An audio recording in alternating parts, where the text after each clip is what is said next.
Good morning, everyone. Hi, we're gonna go ahead and get started. It's close to 8. Y'all can continue to grab your breakfast and eat, no problem. Thank you all for being here. We're very excited that we got to host this in person this year after not getting to do it last year. So we thank you so much for being here, and for everyone that's watching via live stream. Hopefully that all worked out just fine. The Petroleum Club has asked me to let everyone know that the bathrooms are right out this door to the left and also downstairs. In case of emergency, there are fire exits in the kitchen and in that hallway. So just in case. And I think that's all I needed to mention. Yeah, so again, thank you so much for being here at our education seminar. My name is Danielle Jeter. I am the director of the education seminar this year, and we are going to get started. We have lots of fabulous speakers lined up. I've printed all the bios and provided them so that we don't have to read them all to you, but I hope you'll take a look at those and see all their great accomplishments. So first up, we have Rob Hargrove. He's with Davis, Gerald, and Kramer out of their Austin office, and he is going to speak on regulatory hot topics and updates for you guys. So, thank you.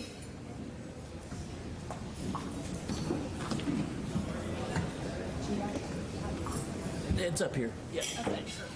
And there's a mic too. I don't. Oh, I'm not gonna. Okay. Yeah.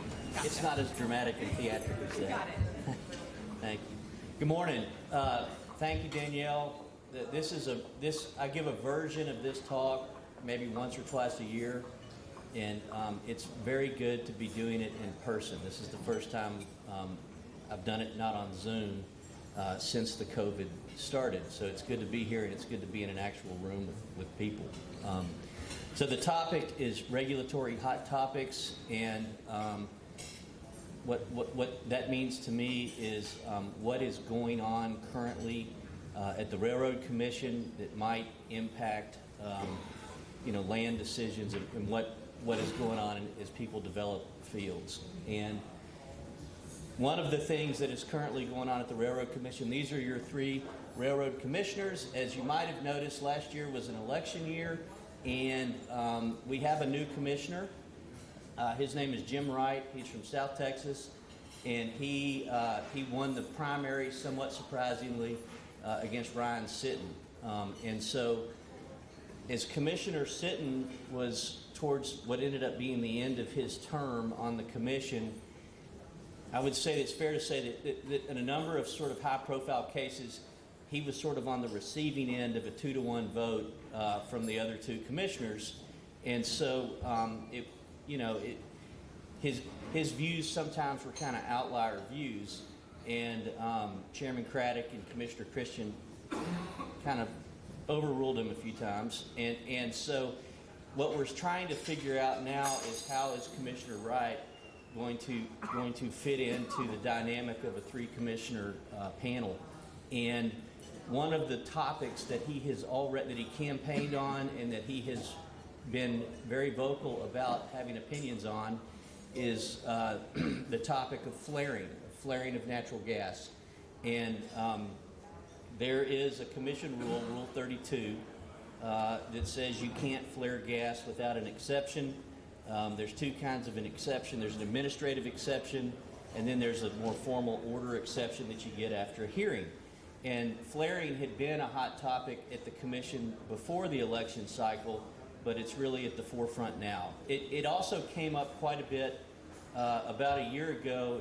If I'm sure everyone here will recall, the price of oil went actually negative for a day or 2, and there was a big application at the Railroad Commission to reimpose market-based prorationing of oil, which we hadn't had since the 1970s.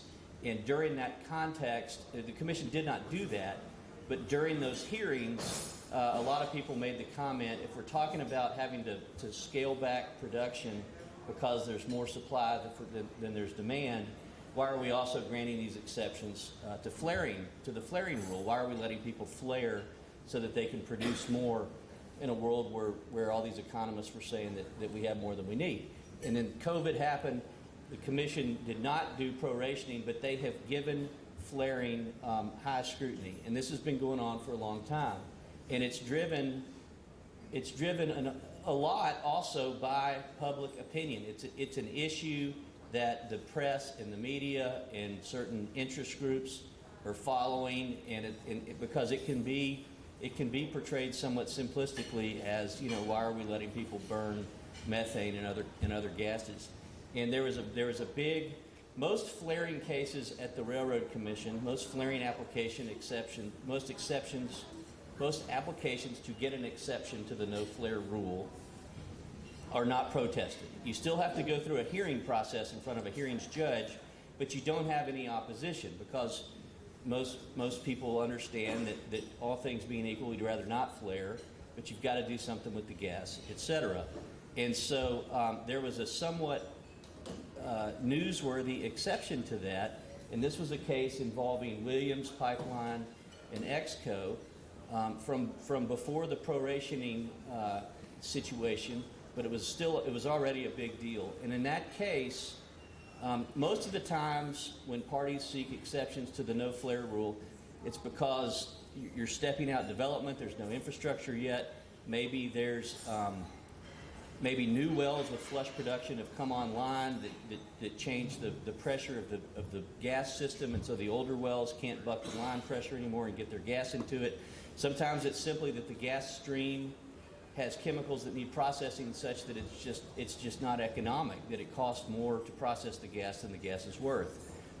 These are reasons why the Railroad Commission rules have allowed for exceptions to the rule.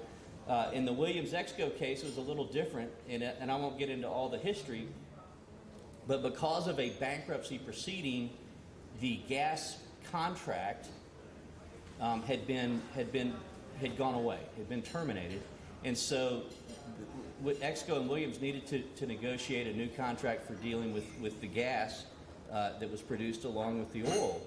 And in this scenario, the pipeline connection already existed. You couldn't say that there's no access. I mean, Williams said, we're ready, we got the system, we're ready to take your gas. But the fee that they wanted to charge for processing the gas, the testimony at this hearing was, that fee was more than the gas was worth. And so Exco says, well, no, I'd rather burn it, that being the case, because why would I pay you, $5 for something that I can sell for $3? And so it didn't make sense. And so Exco had applied for an application for a permit from the Railroad Commission, an exception to Rule 32 so they could flare the gas in that circumstance. And unlike most other flaring cases, Williams actually opposed the application, and they had a big, messy, contested case hearing at the commission. And I'll show you some pictures in a minute, but unlike every other agency in Texas, the Railroad Commission has its own judges and runs its own hearings when you have a protested or a contested matter like this. And then the two judges on your panel will issue a proposal for a decision that then the three commissioners themselves will vote on. And so the commission, eventually, there was a lot of wrangling, but eventually the Railroad Commission voted 2-1 to allow Exco to flare the gas. And Williams appealed that decision. And the way you appeal a Railroad Commission decision is under the Administrative Procedures Act. You file a lawsuit in the Travis County District Court and ask the district judge to go back in and look at the decision. And it's a very favorable standard for the Railroad Commission. It's hard to overturn these decisions, but that's the vehicle. And so that's the background for the article that shows up in the Austin newspaper. Pipeline giant sues Railroad Commission alleging lax oversight of natural gas flaring. And if you can read the opening paragraph of the lawsuit, natural gas flaring has long been recognized as wasteful and environmentally harmful. The Railroad Commission is vested with the duty to prevent the waste of oil and gas. Consonant with this duty, many years ago, they adopted statewide Rule 32 to regulate flaring. In practice, however, for some years now, the Commission has effectively disregarded its rule in the granting of flaring exceptions. And so fairly strong language. What he means here is that, again, most flaring cases are not protested. They're presented to the commissioners on the consent agenda, meaning there's very little discussion about it. And so this lawsuit sort of laid PR groundwork, I guess, for this current focus on flaring. And so, as I said, it also comes up again in the context of proration, and that debate happened not long after this Williams case. The Williams case is settled, by the way, so we won't get any court decisions on whether the commission did that right or wrong. But at any rate, the flaring issue persists. The commission, Commissioner Christian, who was then the chairman, he appoints a blue ribbon task force to study flaring.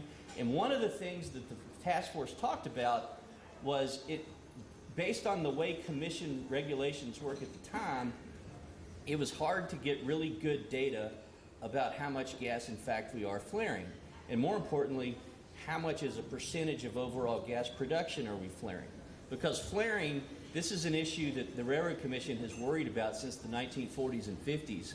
And back in those days, there were some who thought that something like 57% of the overall gas production was being flared. And we're nowhere near that now, but it was hard to get good data. And so one of the things that the Blue Ribbon Task Force said is we've got to have more data on these flaring exception applications so that we can help educate the public about what's really going on.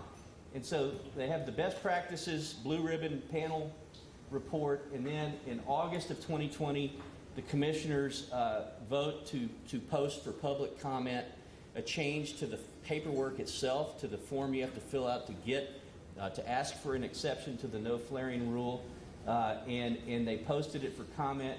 On this slide, the one pager on the left of your screen is what the form used to be, and you can still use this form for a little bit longer. On the right is the 3 pages that they propose to replace it with.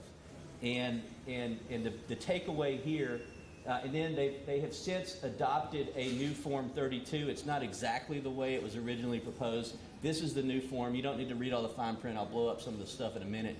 But the takeaway is, in the old days, when you filed an application for a flaring exception, the initial filing paperwork was pretty sparse. You still had to have a hearing.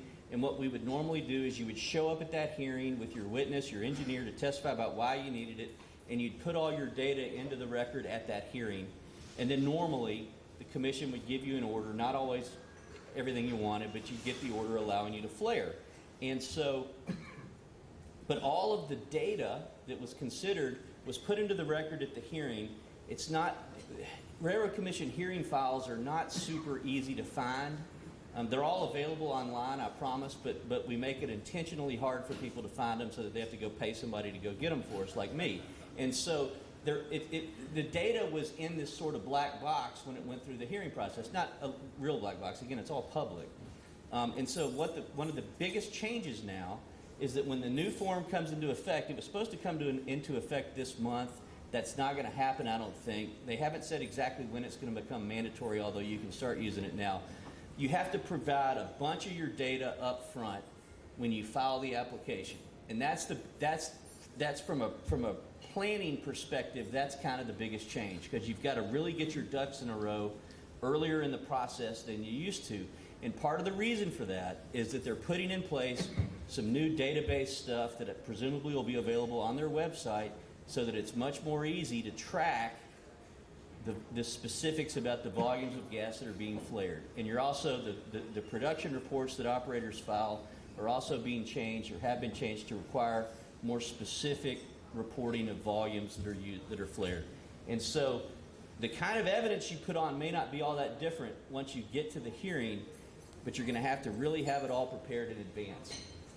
One of the other takeaways is, and we've seen this, I'm going to talk about in a second, the hearings judges who actually run the hearings, in every commission hearing there's going to be 2 judges, one's a lawyer and one's a technical person.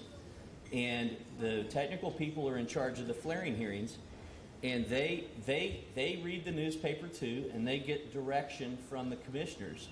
And they have already started being stricter about these flaring exception hearings. And so they're not giving the same volume allowed for flaring, and they're also not letting you flare for as long. And so this is happening now, even though there's not been a formal change to Rule 32, which is the flaring rule. And so I mentioned at the very beginning, we have a new commissioner. One of the first things he did, the commissioners themselves, there's 3 of them, they meet at an open meeting under the Meetings Act in Texas. And the open meetings happen roughly once a month. Some months there's more than one. Some months they don't have them at all. They typically don't have one in July, for example.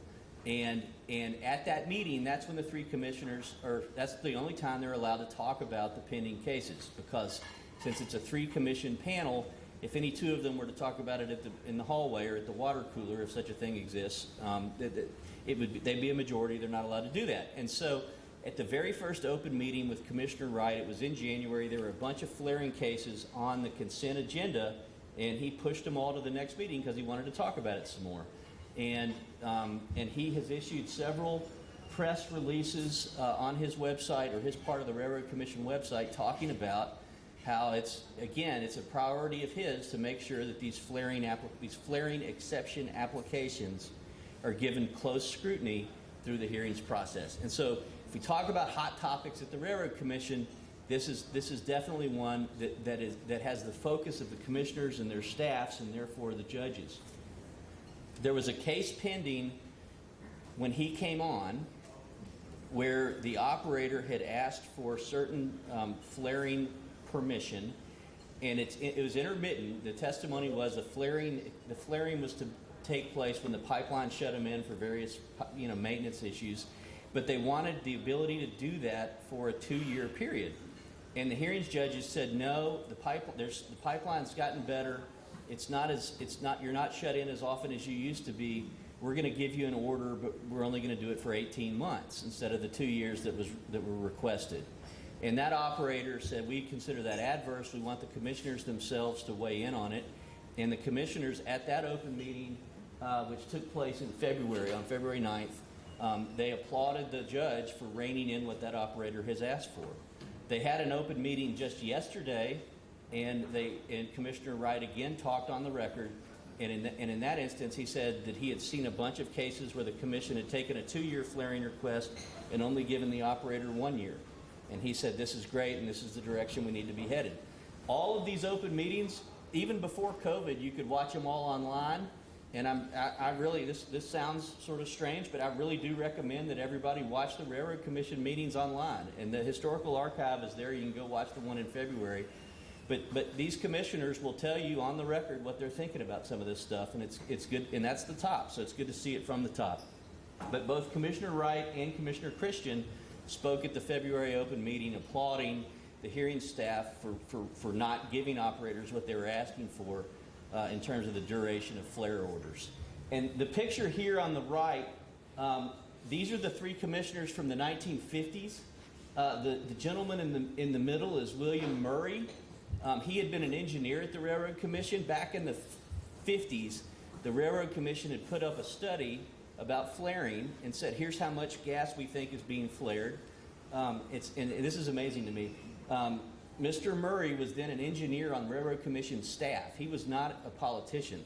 And he stood up at an open meeting of the commission, and he told his bosses, the then Railroad Commission, that their data was all wrong, and he knew that a lot more gas was being flared than they had just told the public was being flared. And it was incredibly controversial. Instead of getting fired, they said, okay, buddy, you be in charge of figuring out how much we're flaring. And so they put him in charge of it. He goes out in the field and he produces this report that says 57% of the gas was being flared. And everybody freaked out. And the commission in the 50s said, we're not going to let this continue to happen. And so he eventually becomes a railroad commissioner. And this is a great thing about the Railroad Commission is historically you have had engineers, people with a technical background on the commission who actually understood that which they were regulating, and that's a great thing, and that's part of why Texas has worked so well, I think, over the years.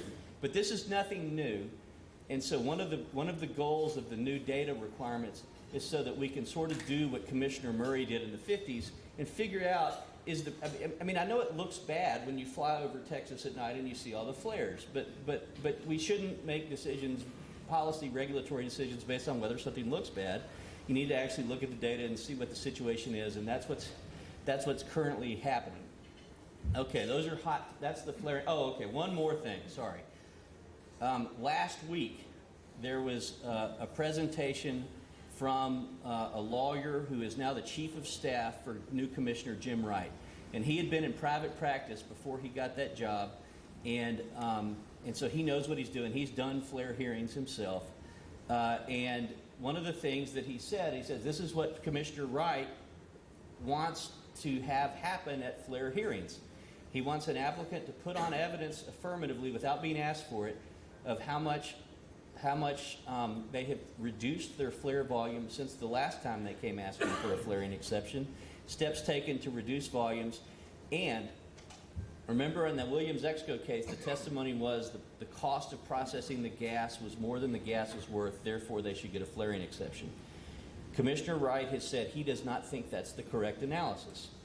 He has said that you have to also factor in the value of the oil stream that can be produced so long as there's something to do with the gas. And this would be a big change in how this kind of application for a flaring exception works. And as you'll see, I've also blown up a thing from the new form, and it says that if you're going to try to say that you have to flare because it's unfeasible or economically unfeasible to produce the gas, you have to provide your data with your application, including economic analysis assessing gas marketability, including treatment, compression, and pipeline costs. Well, what Commissioner Wright is saying is that's what the rule says and that's what the form requires. But he's saying that in his opinion, that's got to also take into account the value of the oil.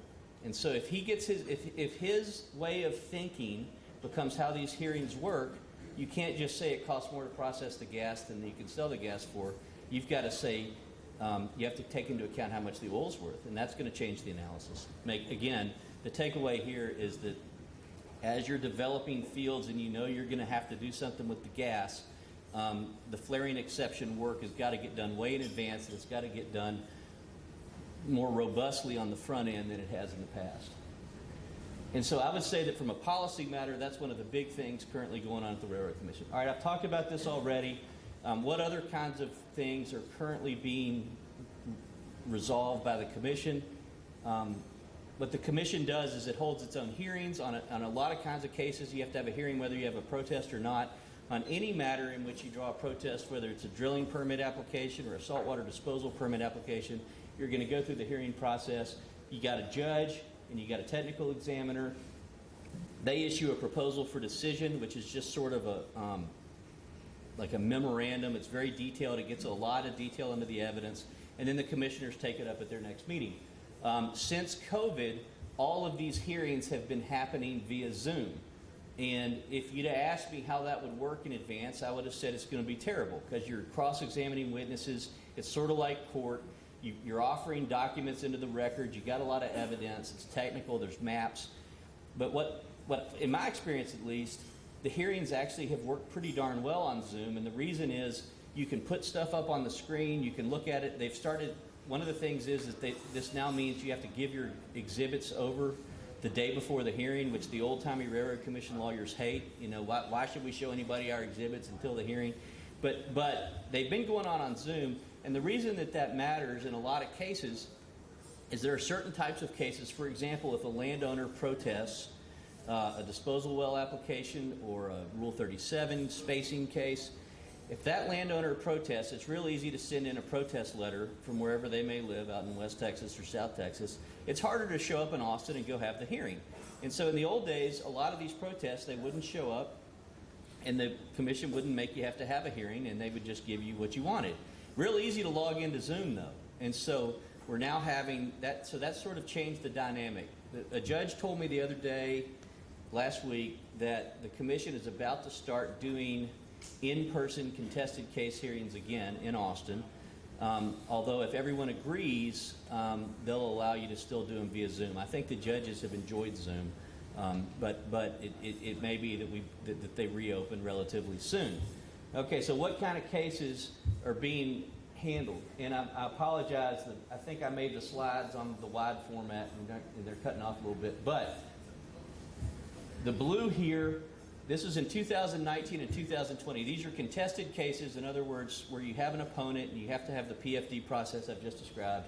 In 2019 and 2020, they handled 31 contested inactive well rule cases. These are wells that are inactive, and the issue is whether the operator is entitled to continue to not plug those wells. I'll talk about the standard in a minute. 26, protested saltwater disposal well permit applications. And so the inactive well rule and the saltwater disposal permit, those are taking up the bulk of the hearings judge's hearing time. You've got some other stuff that's smattered in there too, some enforcement cases, and enforcement, that there are a lot of enforcement cases. They're rarely contested. Normally, commission district office staff goes out and they says, you got to clean up this well, fix the spill. The operator says, we'll do it, and let's just figure out how to make the penalty as low as possible. But every now and then they do get protested or contested, and those come up through the commissioners. During this time period, you had 6 complaints, and you can complain about a variety of things. There's 2 that I want to talk about from this time period, though, and they involve the issuance of allocation well permits, which has been sort of a controversial subject over the years, and it's come back up again lately. There was one contested case under the mineral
to inject, and at the same time you file it, you're supposed to send notice to those who are entitled to notice, and we'll talk about what that means in a second.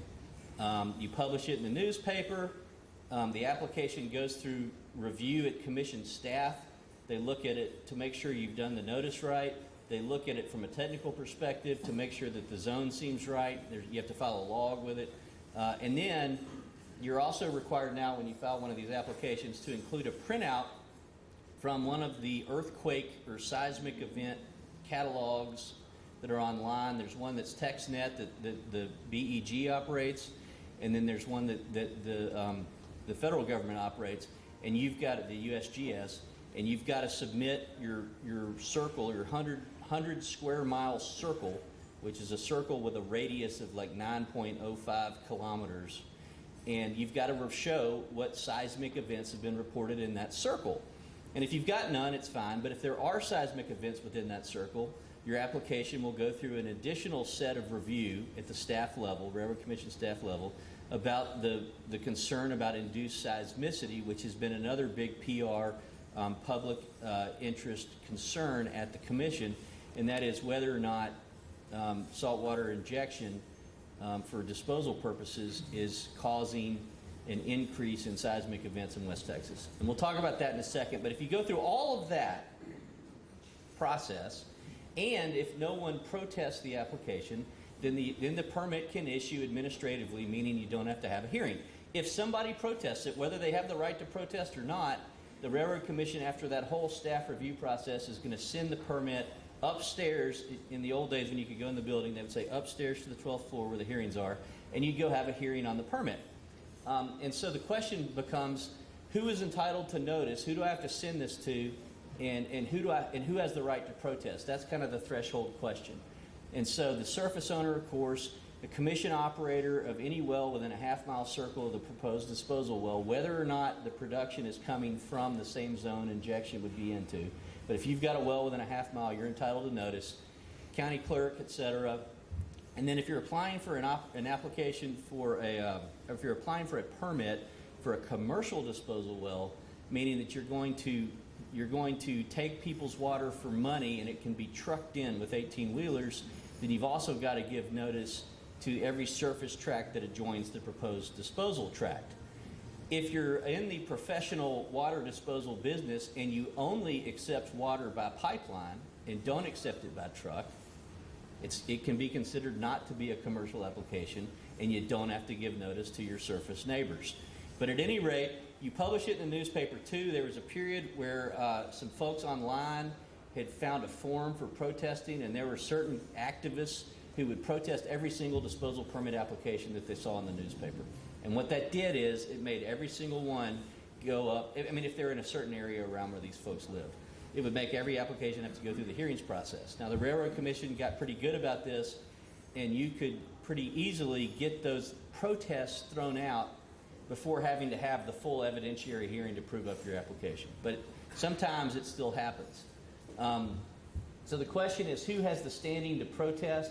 It's an affected person. It's defined in the commission rules. You can't read it there, but it's fine. And the commission rules define affected person to specifically mean the surface owner of the property and commission designated operators of wells within a half mile. You'll notice it doesn't say under who's affected the offsetting surface owner for a commercial application. There's a slight difference in the two rules. You have to give them notice. They're not for sure affected. And so if you have an offsetting surface owner who wants to protest a commercial application and you're the applicant, the operator, you should still consider asking the commission to throw that protest out, because they have been willing to do it if that offsetting surface owner can't show at a hearing how they would specifically be affected. And affected not just as a member of the general public, but specifically affected. The other thing the rule says is you can't protest as an affected person as a competitor. That rule specifically applies to NGL, who took it as a corporate practice. They're a big, as I'm sure everybody knows, a big commercial disposal operator, and they had a corporate practice of protesting all of their competitors' applications just to slow down the development of their competitors' wells. The Railroad Commission has also been very strict about this now. You can routinely and easily get NGL thrown out. The courts have gone with the Railroad Commission on this. It's actually a published, or it's a court opinion from the Court of Appeals that governs Austin. And there's currently a complaint pending where WaterBridge is asking for NGL to be sanctioned and basically told it can't do this anymore. But it still can do it. It still is doing it some, and just the fact of their protest will drag out the permit a little bit more. And I want to jump back here. If you watch commission open meetings where the commissioners talk about contested SWD permit applications, they sort of debate amongst themselves how far out, now we're talking about operators, how far out can the operator of a producing well be and still be entitled to protest? They have said that just because you're further out than half mile doesn't mean you can't do it. But in one case, it involved Apache and the Alpine High. Apache had protested some applications, and they were about 3 miles away, and the commission says that's too far away. And also in that case, Apache had said, we are protesting because there was a lot of talk about development around Balmorhea Springs. They said, if anything goes wrong with this other guy's disposal well, we're going to get blamed for it. And the Railroad Commission said, nah, that doesn't count. A social license to operate is not an interest that the Railroad Commission is going to regulate. And so if you want to protest one of these and you're more than a half mile out, you got to show something specific, something that you're specifically worried about. But just because you're more than a half mile out doesn't mean that King's X you can never protest. So if all that happens, if you have one of these applications, someone protests it, they have the right to be there, you have to have a hearing, what do you prove? Well, at the hearing, you got to prove that the use or installation of the injection well is in the public interest. And what that normally means is it's not a high bar here. It normally just means that there's a need for additional disposal capacity at this location at this time. If it's a commercial well, you ought to show that you need it. If it's a non-commercial well, if it's an in-house injection well, you just show, hey, we need to drill more wells, and we're going to have to put that water away. You got to show that it's not going to injure a mineral formation, it's not going to injure fresh water, and that the company has adequate financial responsibility. And so In these hearings that have come up a lot lately, one of the big issues is whether or not injection is going to potentially impact an existing producing zone.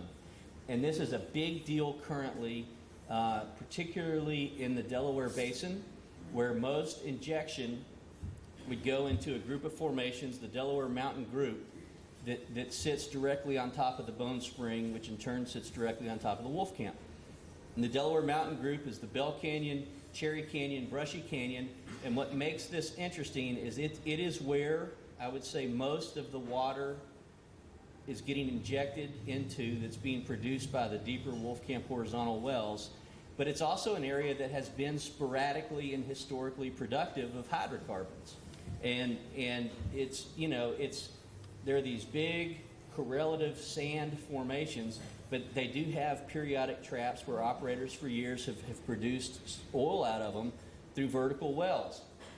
And so I had a hearing the other day where the technical examiner said, gosh, I've really seen so many of these saltwater disposal permit applications in the Delaware Basin where you're trying to inject into the Delaware Mountain Group. I'm starting to worry that we're doing it too much. And the problem is that because of the seismicity concern, the Railroad Commission has been reluctant to let operators inject deeper in certain parts of the Delaware Basin, and particularly in Reeves County. And so this is a big deal because, as everyone here knows, you can't drill new horizontal wells and frack them and not have a bunch of water you've got to deal with. You have to inject.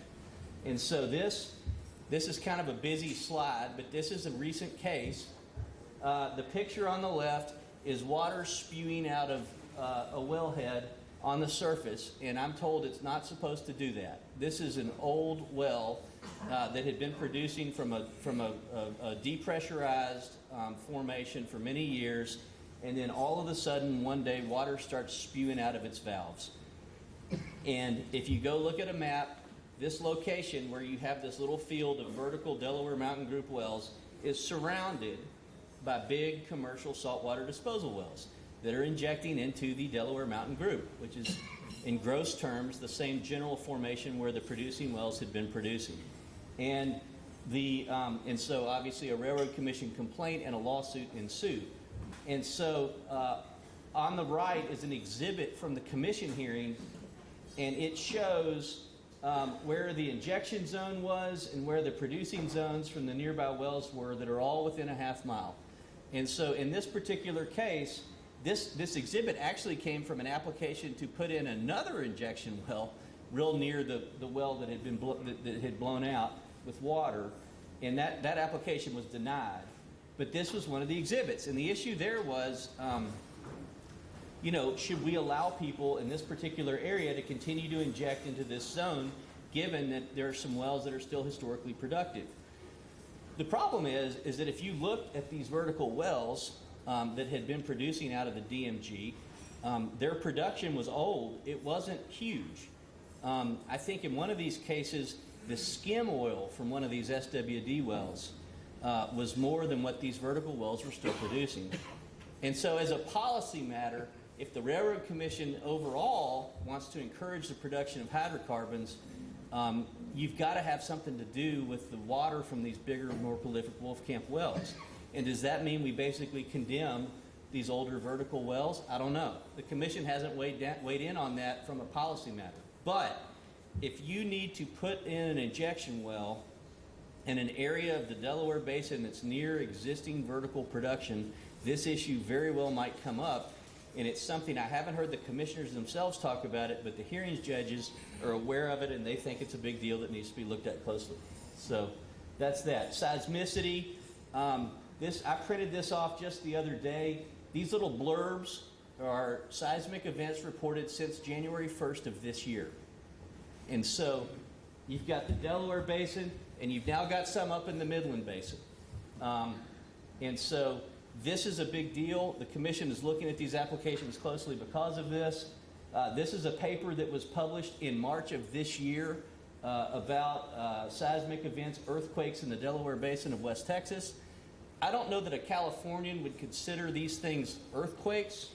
Many of them you won't feel. They're not of that magnitude. But I also don't think, hey, don't worry about it, no one really feels these earthquakes is an argument we can make at the commission as a policy matter. This is a letter that went out from commission staff, and you won't be able to read it. This is from January of this year, and this is an operator of a disposal well in Martin County, and they get a letter out of the blue from the Railroad Commission that says, hey, we've noticed some of these seismic events near your well. You need to start giving us daily volume and pressure readings, and this is an ongoing thing that you have to do because we're reevaluating some of these existing permits and operating wells in this area. So seismicity has been a big deal in Reeves County for a long time, but the commission's looking at it pretty closely up in the Midland Basin as well. So that's just something to be aware of. Okay, I want to shift gears and talk for just a minute about allocation wells. I'm sure folks here know what an allocation well is. It's a very useful tool to get a drilling permit when you have some tidal uncertainty, perhaps. But it's an allocation well, according to the commission, it's a horizontal wellbore crossing 2 or more tracts/leases and for which the operator allocates production among the leases tracts covered. The operator has made a good faith claim that it holds leases covering production among the leases tracts covered. That's not in a statute. That's not in a commission rule. Those are in the instructions for how to fill out a Form P16. But it's the only definition the commission has given us about what an allocation well is. It basically means you've got, in a classic example, you've got leases on 2 tracts. You want to drill a horizontal well through them. You don't have the right to pool one or both of those leases, and you can't get the mineral owner to let you pool. And so the Railroad Commission has routinely, for several years now, granted you a permit for that well as an allocation well permit. There have been 2 cases where that's been challenged. They both settled, but there's one more that's currently pending that was recently filed by the PBLA family in South Texas. The commission issues the permit. They appeal that to the district court in Austin. They argued that case yesterday. The judge did not rule on the spot, but that case directly challenges the commission's ability to grant an allocation well drilling permit. This is the map from that case. You can't see it well at all, but the wellbore goes from here down by that arrow. It's a poor plat, but the issue is if it was pooled under a classic pooling agreement, which would be surface acreage allocation, the person with the bigger tract to the south would get a higher percentage. If you allocate based on length of wellbore within each tract, they get a lower percentage. And so that's really, I think, I'm not involved in this case, but I think that's kind of the genesis of the rub. The permit itself is being challenged. There's also a lawsuit over it in South Texas. But this is a disclaimer, and I'm sure everyone here has seen these. This is what the Railroad Commission puts on a permit that it grants for an allocation well. And it basically just says, we're going to give you this permit, but we don't know if it's legal because the court hadn't weighed in on it yet. And so it's not easy, but you can go get you a permit to do all sorts of stuff at the Railroad Commission. That doesn't necessarily mean that a judge in a lawsuit someday is going to think it's okay. And so that's exactly what's going on with the PBLA case. In 2019 and 20, the Railroad Commission issued more than 7,500 allocation well drilling permits. And so if the Travis County District Court says, hey, no, these aren't legal, that may be an issue. It won't go back in time, but it becomes a problem going forward. And this is just a lawsuit in South Texas for money damages. They've also sued the operator of this allocation well on the basis that they've commingled the production, and they're entitled to royalty on 100% of the production, not just on the part of the well that goes in their tract. So we'll see how that shakes out. It's been argued, it's currently pending, but it's for sure something to watch if any of you are dealing with allocation wells. And again, given the numbers, I would suspect most people are. And so this will be the first time a court has actually told us anything about it. I want to talk for a minute about the Mineral Interest Pooling Act. We don't have big compulsory unitization in Texas like other states do. There is a statute from the 1960s called the Mineral Interest Pooling Act that will allow you, under certain circumstances, to create a pooled unit by commission order rather than voluntarily. There's some questions about it because, again, the statute was enacted back in the 60s, one of the things it says is it doesn't apply to a reservoir discovered and produced before March 8th, 1961. There's a reason for that date that I don't have time, and it's really boring to get into, but it's fascinating. If you really want to talk about it someday, call me. But the point is, it doesn't apply to a field from before that date.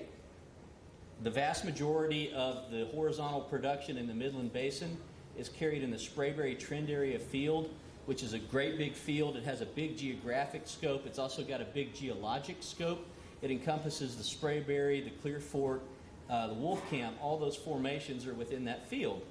And so that field was created by order in 1952. And so for a long time, operators worried you couldn't use the Mineral Interest Pooling Act in the Midland Basin because that field is too old. What you would use it for is town site drilling for the most part. And this was developed in the Barnett Shale around Fort Worth. You've got a unit that you want to create. It's in the town of Fort Worth. There's 1,000 little lot owners who own those minerals. You're never going to get a hold of all of them. And so the MIPA will allow you to create a unit that lets you drill that well. It'll fix the Rule 37 problems because it'll be a pooled unit, the internal ones, and it will also actually let you do what would otherwise be a trespass, which is drill a horizontal wellbore underneath somebody's property who has not given you a lease. You can use the MIPA to drill through a 100% unleased tract if the commission gives you that order. And so they started doing it this way in the Barnett Shale. This is not what the statute was passed for. The statute was passed to get into an existing proration unit on a conventional reservoir, but the commission has allowed operators to use the statute to deal with window tracts for a long time now. And we'd always sort of wondered if you could do it in the Sprayberry. And so starting a few years ago with a case around the town of Big Spring, Texas, the commission granted some MIPA permits in the Sprayberry Trend Area field, and in that case, the applicant, the operator, said, this field has grown up over the years. I don't remember when the Wolf Camp formation was first added to the Sprayberry Trend Area field, but it was well after 1952 or 1961.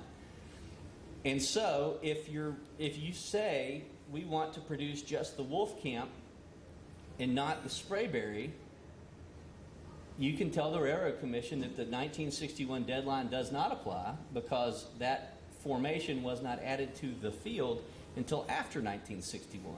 And that's what was done in the Sinclair case at Big Spring. There was another case recently, though, where an operator tried to do this and said there has been no Wolf Camp production, within 2.5 miles of where they wanted to do this order since before 1961, which I would have said in advance that ought to be the evidence you need to get this order in the Sprayberry Trend Area field. But that hearing judge apparently did not agree. And he said, I read 1961 to mean 1961. And so that applicant had to go back and find a different Wolf Camp field that could have been used for these wells where the field discovery date was after 1961. And so I still think the Railroad Commission will give you an MIPA order in the Midland Basin, in the Sprayberry Trend Area field, but there's a level of research and analysis and proof you've got to do that doesn't exist in other more recent formations. For example, the Phantom Wolf Camp field in the Delaware Basin, that field was created later. If you're dealing with Wolfbone Trend Area field in the Delaware Basin, that's a little more complicated, and we can talk about it afterwards if anybody wants to call me or ask a question. The other issue with the MIPA is the unit size. The statute says the unit will not exceed 160 acres for an oil well or 640 for a gas well. Well, a 160-acre oil unit for a 2-mile lateral is super, super skinny. It doesn't work. If you want to give 330 feet on either side of the wellbore, I think the statute breaks around 12,000 feet. I used to know, but I don't remember the number. But this is a problem, and this is an area where the Railroad Commission, they've done a few oil units that are bigger than 160 in the past, but they have indicated they are not going to do that anymore. And then finally, there are a couple cases in the court system now where a river interest that had been leased from the General Land Office was trying to muscle in or getting included into the adjacent riparian unit. The Railroad Commission has now said they won't let you do that unless you can prove from a technical basis that the well itself is draining the riverbed tract. And so if you have a situation where you're the operator of a unit and an unleased interest owner is trying to get into your unit, you need to look at this issue in those cases. Okay, I'm running out of time, but statewide Rule 40. This was changed about a year ago. What Rule 40 says is that you can't assign the same surface acreage to more than one well in the same field. And the reason that matters is that a lot of these, what Railroad Commission considers a field in the Permian Basin, whether it's the Sprayberry Trend Area field in the Midland Basin, or Phantom Wolfcamp or one of the other Wolfcamp fields in the Delaware Basin, these fields are more than one reservoir. They will typically have, for example, the Phantom Wolfcamp field covers the third Bone Spring Formation plus the entire Wolfcamp interval. Sprayberry Trend Area in the Midland Basin has all of the Sprayberry and all of the Wolfcamp. And so the reason that this matters is that when Rule 40 said what it used to say, that you blanket cannot double assign acreage, I think everyone has now seen many times a lot of these leases will have depth severance provisions that says after you quit drilling, you've got to release all depths below. The old GLO lease used to say all depths below 100 feet from the deepest depth drilled. And so if an operator came in and drilled let's say in the Midland Basin, a Sprayberry well, then they had to release the entire Wolfcamp Formation. The land office is going to go sell that lease of the deeper depths. Operator B is going to come in and say, great, I'm going to go drill these Wolfcamp wells. And they're going to get a drilling permit, and then they're not going to be allowed to produce them because the Railroad Commission is going to say, well, all that acreage is already assigned for the Sprayberry Trend Area field where you need to do your Wolfcamp. And so those field rules were changed several years ago to allow that when there's a depth severance where you have differently owned tracts stacked on top of each other, the double assignment of acreage thing doesn't exist. And then after that, to deal with it, the same issue started coming up in the Delaware Basin. The Railroad Commission changed Rule 40 to say that in what they call a UFT field, which is an unconventional fracture treated field, which is most of these current big horizontal fields, if you have a depth severance, then the double assignment rule doesn't apply. The change also says that vertical wells and horizontal wells in UFT fields don't see each other for assignment of acreage purposes, so you don't have to worry about how much was assigned to the vertical wells if you want to come back in and drill horizontal wells. So all that's great, and it allows people to develop these depth-severed slices of acreage. But the problem, and the Railroad Commission has also said, and this was important, that even though you now have an ownership difference in depth, right, the pancakes stacked on top of each other are owned differently, they're not going to consider that to be a lease line for Rule 37 purposes, meaning you can go right up next to the pancake on top of you that you don't own. You don't have to file a Rule 37 case because you're closer than 330 feet from that lease line, which is above you. All of that sounds great, except you still don't own rights to that zone above you. And if you say, I'm going to come in and I'm going to go drill just as close to it as I can, you know, the directional surveys are done by the service companies, and they are filed by the service companies, and they will show up in the records pretty early after that directional survey is run. And it'll show a true vertical depth. And they all show that just like these wells are never drilled perfectly straight, they're also never drilled perfectly level. And so if that well porpoises just a little out of zone, that directional survey is going to show what the true vertical depth is of that wellbore as it is drilled, and it might in fact show that your wellbore has gone up into a zone that you don't own. And so just because that operator got a permit to go drill that well there doesn't mean it's not trespassing when it goes up into their neighbor's acreage. And so that issue, it seems to me, just based on one person's anecdotal experience, is coming up again and again and again. Because the commission makes it really not easy, but the commission makes it where you can get this permit to go right up next to your neighbor, but that doesn't mean you have permission to actually have the well go into their acreage. Setting aside for now, let's say you do keep it right in your zone, but you're a foot below your ceiling.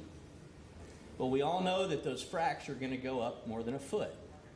And so that's a different courthouse issue that I'm not going to talk about today. I don't know how that case is going to come out, but I do know that if the well bore itself physically goes into the neighbor's land, you're not allowed to do that, whether or not you have a Railroad Commission drilling permit for that well. So statewide Rule 40 has been changed. The part of the rule that basically meant you couldn't really well develop vertically severed acreage has been eliminated, but that doesn't mean that there's not going to be problems. So I'm running out of time. I don't have time to talk about the inactive well rule because I don't think the focus of this group is necessarily old wells that are at the end of their lives. If it is, call me. And there was also an article I did about this in y'all's journal a few months ago, but it has been a big deal.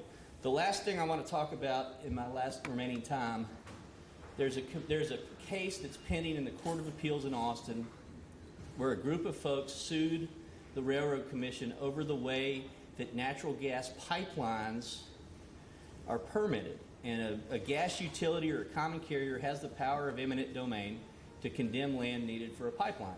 And we need more pipelines. And however, unlike power lines, like if you want to go build a power line, you have to have a hearing at the Public Utility Commission to say, here's the route that big power line is going to take. And you have neighbors fighting against each other over who has to take the power line. It's a big, messy case. Lawyers are involved. It's great, but there's a process involved for how do you figure out where the power line is going to go, and then the utility only can condemn that easement. That's not how pipelines work. A pipeline operator can decide in their office where the best place for the pipeline is and go condemn that right away. Well, some landowners in South Texas have sued, saying that the Railroad Commission shouldn't be allowed to do this. They should have a routing hearing for a pipeline, just like a power line company's got to have a routing hearing for a power line. The court in Austin went with the Railroad Commission on this and says, no, you don't have to do that. But the case is now pending at the Court of Appeals in Austin. It's been argued. We're just waiting to see what happens. And so I don't pretend to know how that ruling's going to come out. But if the ruling goes in the landowner's favor, it's going to really change the way that pipelines are built in this state. And so I've got, I think, 3 minutes left. I don't know if anybody's got any questions. I'll be here probably through lunchtime too. I'm one of these weird people that I love talking about the Railroad Commission, and so feel free to corner me in the way to the bathroom or something. But otherwise, thank you very much for y'all's time this morning and listening to the commission report.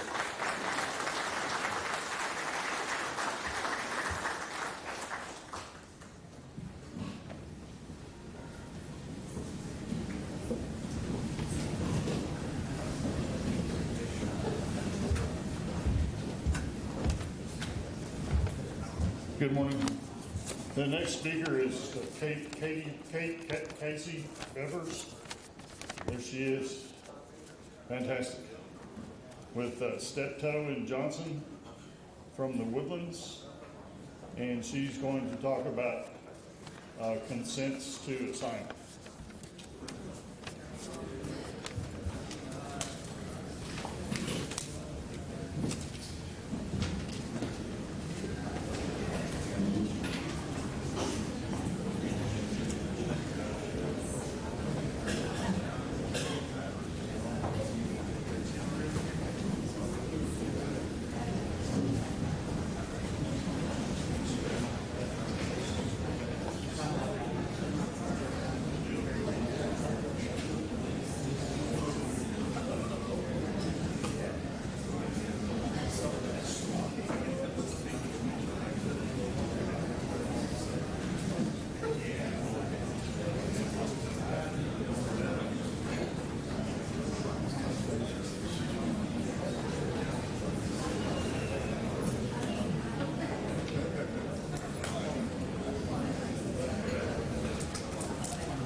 I'll give everybody a couple more minutes, and then we'll start shortly after 9.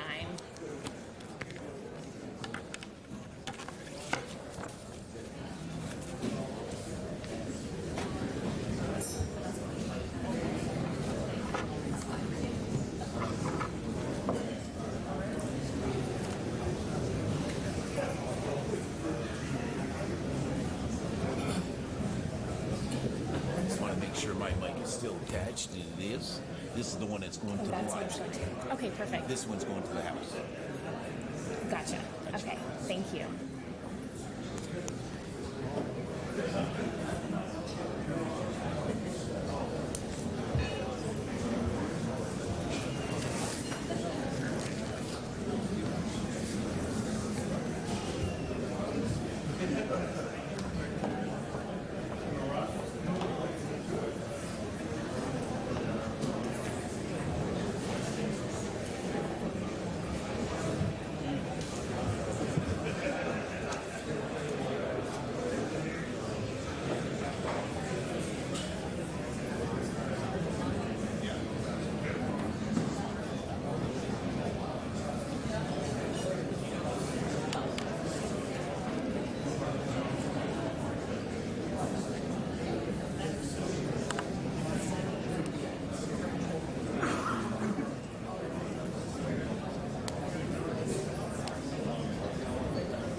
Going to go ahead and get started. As it was announced, my name is Casey Beavers. I'm an attorney with Steptoe & Johnson, located in the Woodlands, Texas. And I'm here today to talk to you about consents to assign provisions.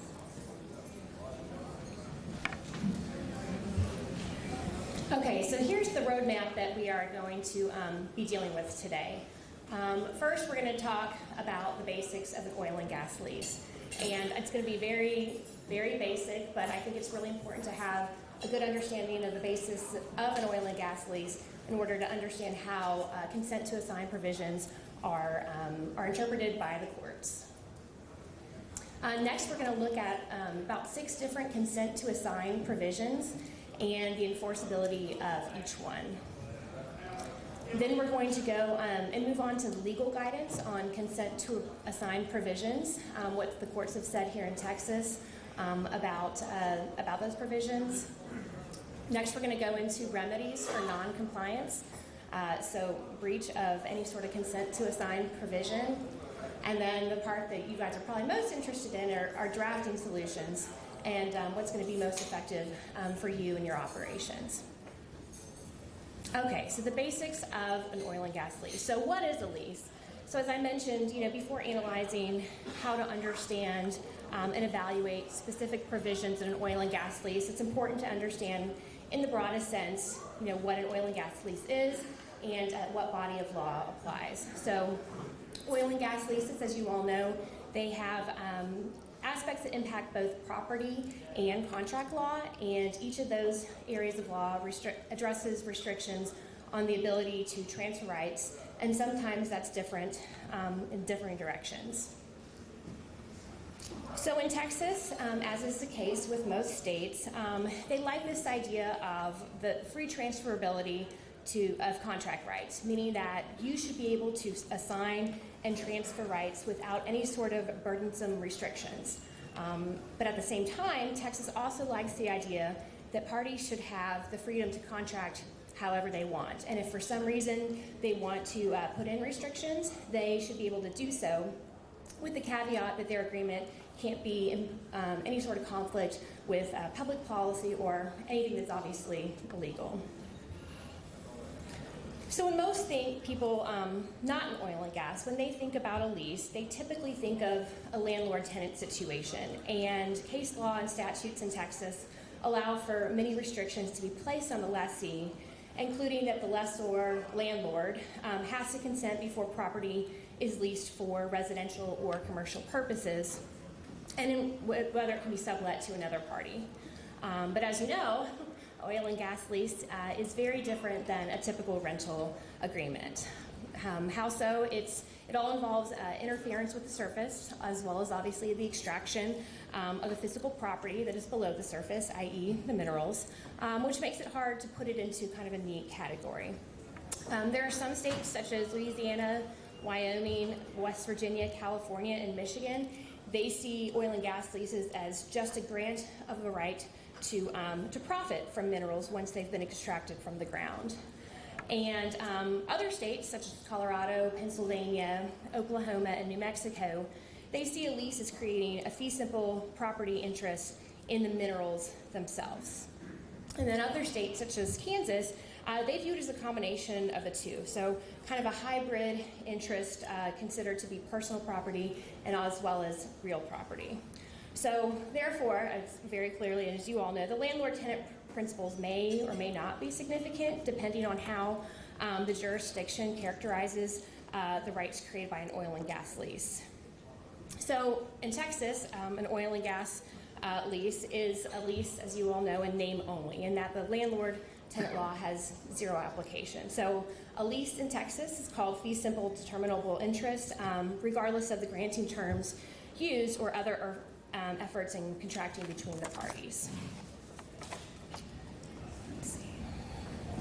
So what does fee simple determinable mean? So it's an interest that will automatically end and revert to the grantor if some specific event occurs. So lessor conveys to lessee for oil and gas purposes a tract of land containing X acres for a term of 5 years and as long thereafter as oil and gas is produced in paying quantities. That is what is being conveyed, the fee simple determinable. And so what does all this mean? An oil and gas lease in Texas land that is silent regarding assignability is freely transferable according to the general rule that all real property interests and contract rights are assignable. So if the parties agree otherwise by including terms in the lease that place any sort of restrictions on the assignment, then standard contract interpretation rules apply, and they're going to construe the language in the context of common law governing conveyances of estates fee simple. All right, so obviously you've got varying perspective and competing interests here. So lessor's perspective, there obviously are going to want to insist on some sort of consent to assignment provisions in order to protect themselves from assignments that don't meet their expectations when executing the lease with the original lessee. So, for example, as you know, an assignment to an insolvent or undercapitalized company or an operationally inexperienced operator could obviously result in diminished royalties to the lessor, the inability to recover damages, and in the event of a breach, the lease, some sort of environmental harm. Lessors also may be concerned about an assignment to an operator who has a history of production problems, reputation for underpaying lessor royalties, trouble securing requisite permits, or any sort of insufficient financial resources to exploit the minerals. All right, lessee obviously has their concerns and their perspective as well. So they are reluctant to accept any sort of owner's consent to assignment provisions. These provisions can reduce the value of their interest by obviously impeding transferability, and that's going to prevent monetization of a lease by an assignment. Releasing an unexpired lease results in sunk acquisition costs to the lessee, and freely assignable leases can be sold to avoid contractual obligations when unforeseen events, such as a drop in commodity prices, they occur, or when the lessee's focus shifts to a different prospect. So what kind of consent to assign provisions do we have? So there's two different types. By the way, don't Google these, because especially on a work computer, because you might have some issues or be flagged by IT. Note to self. Okay, so hard consent. What is hard consent? This includes the consequences for failure to obtain consent. So an example, it's going to be a forfeiture of the lease, or it's going to be some sort of set damages to be paid for the breach. Then you have a soft consent, and that just disallows assignment without consent.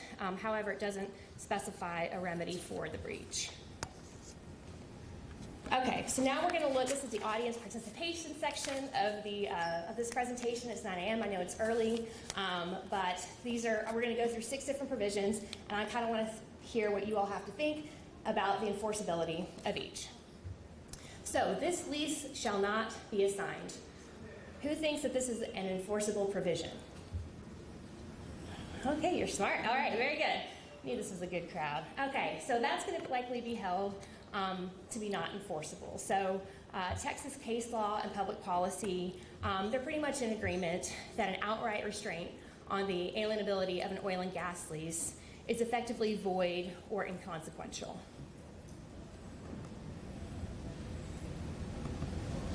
Okay, what about this provision? So this lease shall not be assigned without lessor consent.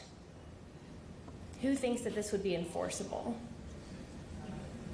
Okay, very good. All right, so this one's going to be likely not enforceable and held to be invalid. So this kind of provision is typically untenable to a modern lessee because a lessor can arbitrarily withhold or condition consent to additional unwarranted consideration. So lessees, they're going to insist on a basic reasonableness requirement, which is something that we're going to talk about in the next couple of slides, to avoid any sort of arbitrary withholding of consent or providing additional consideration, including renegotiation of lease terms, which is going to bring us to our next provision. Okay, this lease shall not be assigned without lessor consent, such consent not to be unreasonably withheld. So is this allowable? You think this will be enforceable? Yes, likely enforceable.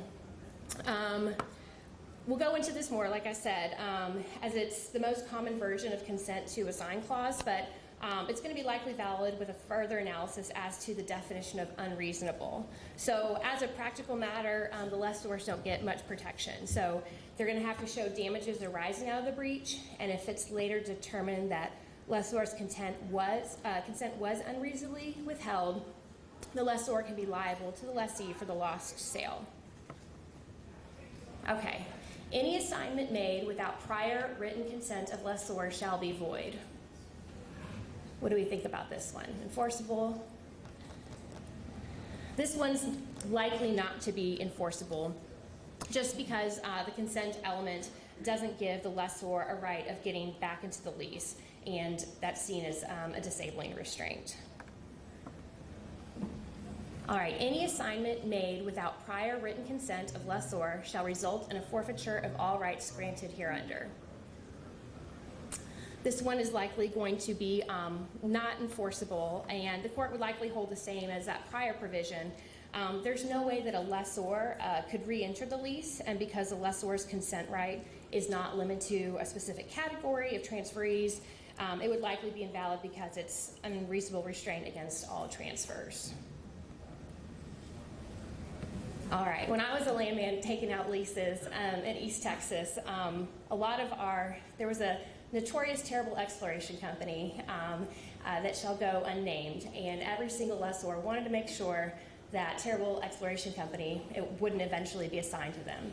So you had this provision: this lease shall not be assigned to terrible exploration company without lessor's written consent. Any assignment made to terrible exploration company without prior written consent shall result in all rights reverting to the lessor.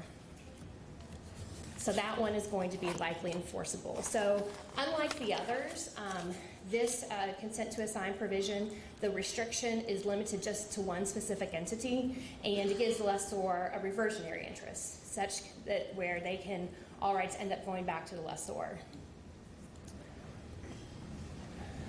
Okay, so lessons from Texas authority. So this next part of the presentation, we are going to go and talk about several cases in Texas law. Some of them are oil and gas, but a couple of them are not, and to see how that they viewed different consent to assign provisions. So generally speaking, standard oil and gas consent to assign provisions are going to prohibit a lessor from unreasonably withholding consent. So whether consent can be withheld is typically dictated by the facts of the case.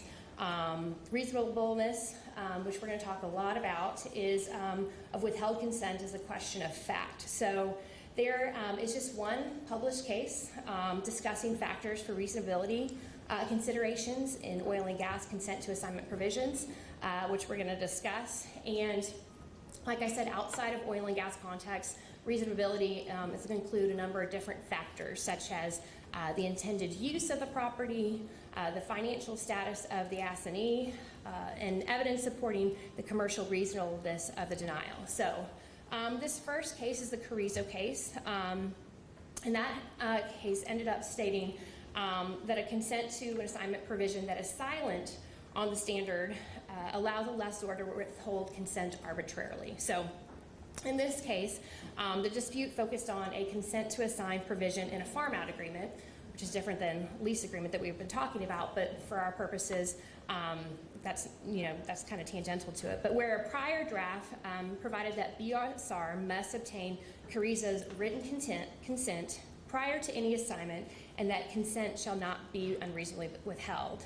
But very notably, the final agreement between the parties did not contain any sort of restriction on Carrizo's ability to withhold consent. So Carrizo withheld its consent that BSR needed in order to sell a farm-out agreement for one of Carrizo's leases to a third party, and that ended up in a $27.7 million deal falling through for BSR. So the trial court, they ended up finding that an implied reasonableness standard, and the appellate court ended up reversing it on the grounds that shall not be unreasonably withheld was stricken from a prior draft of the agreement. So case goes up to the Supreme Court, and in the oral arguments for the Supreme Court, the counsel for BSR said that Carrizo essentially, they ignored the standard industry practices with respect to withheld consent. And from a public policy perspective, if oil and gas companies can't count on reasonable consent, the entire industry could, quote, grind to a halt. BSR argued that it could show that Carrizo, that it was reasonable for BSR to sell the rights to drill to a third party, and then Carrizo should have given consent to transfer those rights. On the flip side, in oral arguments, Carrizo, in response, argued that BSR, they understood at that time what the language that was struck meant to the contract. So it knew that the words "shall not be unreasonably withheld" was taken out of the contract, but they signed it anyway. So counsel for Carrizo, they really focused on this idea of what did the parties intend and what words did they use. So the Texas Supreme Court ended up holding that industry customs cannot qualify an unrestricted consent to assign provision contained in a farm-out agreement, nor is such a provision subject to any implied duty of good faith or fair dealing. So it's worth noting that this decision, it was a split court. It was decided 5-4, so it was really close. The majority under Justice Green, in his opinion, he kind of focused on the parole evidence rule. So the parole evidence is just, it governs what extent parties can introduce into court evidence of a prior agreement in order to, modify or explain or kind of supplement the contract issue. So Justice Green and the majority said that the parole evidence rule bars admissions of both the prior drafts and expert testimony regarding the industry custom and usage.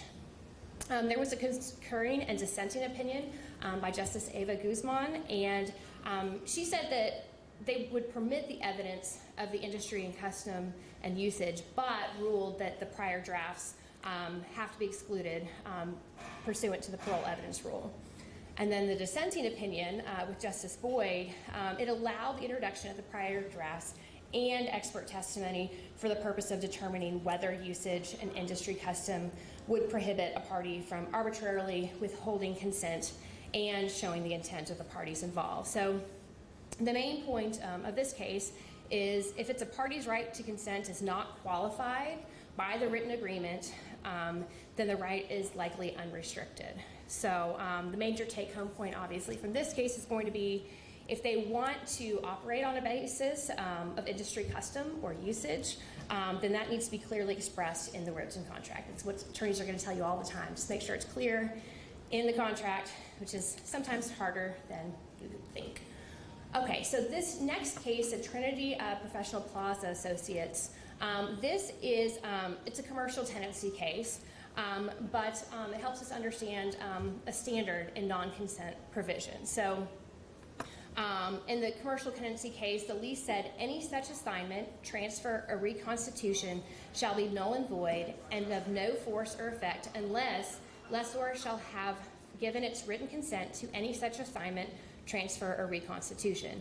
The withholding or granting of such consent shall be predicated upon the lessor's right to review corporate documents, things like that, of any such entity. So in this case, the court found that the lessee, they did not contract for any sort of reasonableness provision. And for those who are kind of deeply rooted in property law, this case is a departure from restatement of property and the general trend towards reading into contracts a reasonableness requirements if they don't articulate any sort of standard. So the lesson in this case here is to include some sort of standard in the clause, whether it's a reasonableness standard, offering the lessors the greatest leeway and the lessees the least predictability, or a specifically objective standard, such as offering lessees the greatest predictability and the lessors the least leeway.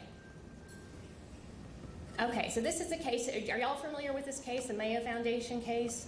My colleague and I, we wrote an article for the AAPL newsletter recently on this case. So this is a decision that was handed down in March 2020. It was a district court for the Northern District of Texas, and they discussed the validity of a consent to assign provisions in oil and gas leases. So this was kind of a big thing when it came out last year. So specifically, the court explained that when a consent to assign provision is a valid restraint on alienation or a party's ability to freely assign its interest in the lease. So the court discussed under what circumstances a party may refuse to consent to the assignment.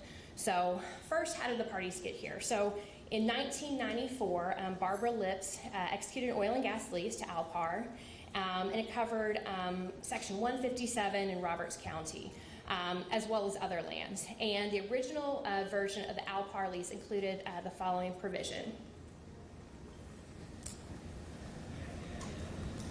Okay, it said, the right and obligations of lessee hereunder are not assignable or transferable in any respect as to segregated portions of the leased premises or as to only certain depths under the leased premises. So in 1995, Barbara Lips died, and her mineral interest subject to the Alpar lease ended up passing to the Mayo Foundation.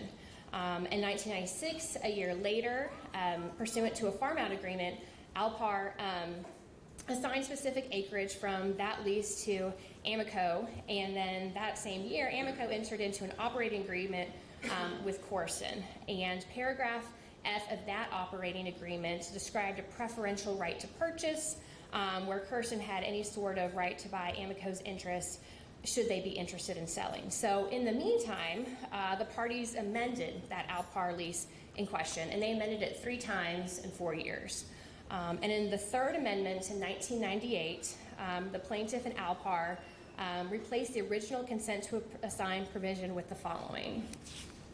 The rights and obligations of the lessee hereunder are not assignable or transferable in any respect by it except upon the written approval of Bank One Trust Company N.A. as agent or any successor agent, which approval shall not be unreasonably withheld. So that happens in 1998.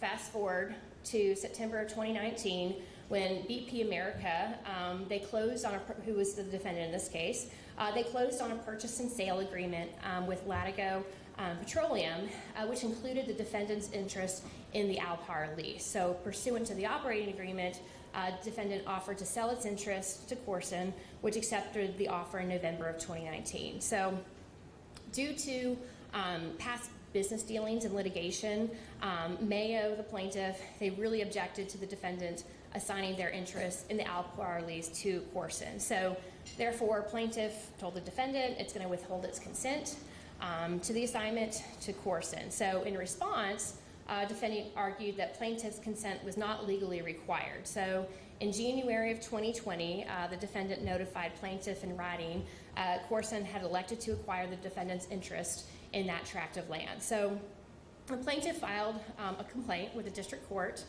and they sought a temporary restraining order and a preliminary injunction.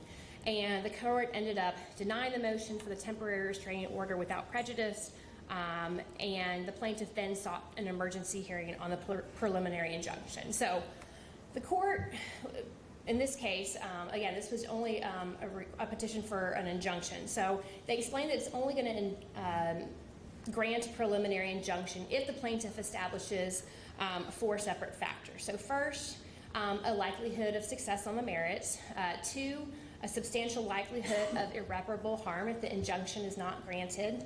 3, the threatened injury outweighs any harm the injunction may cause the defendant.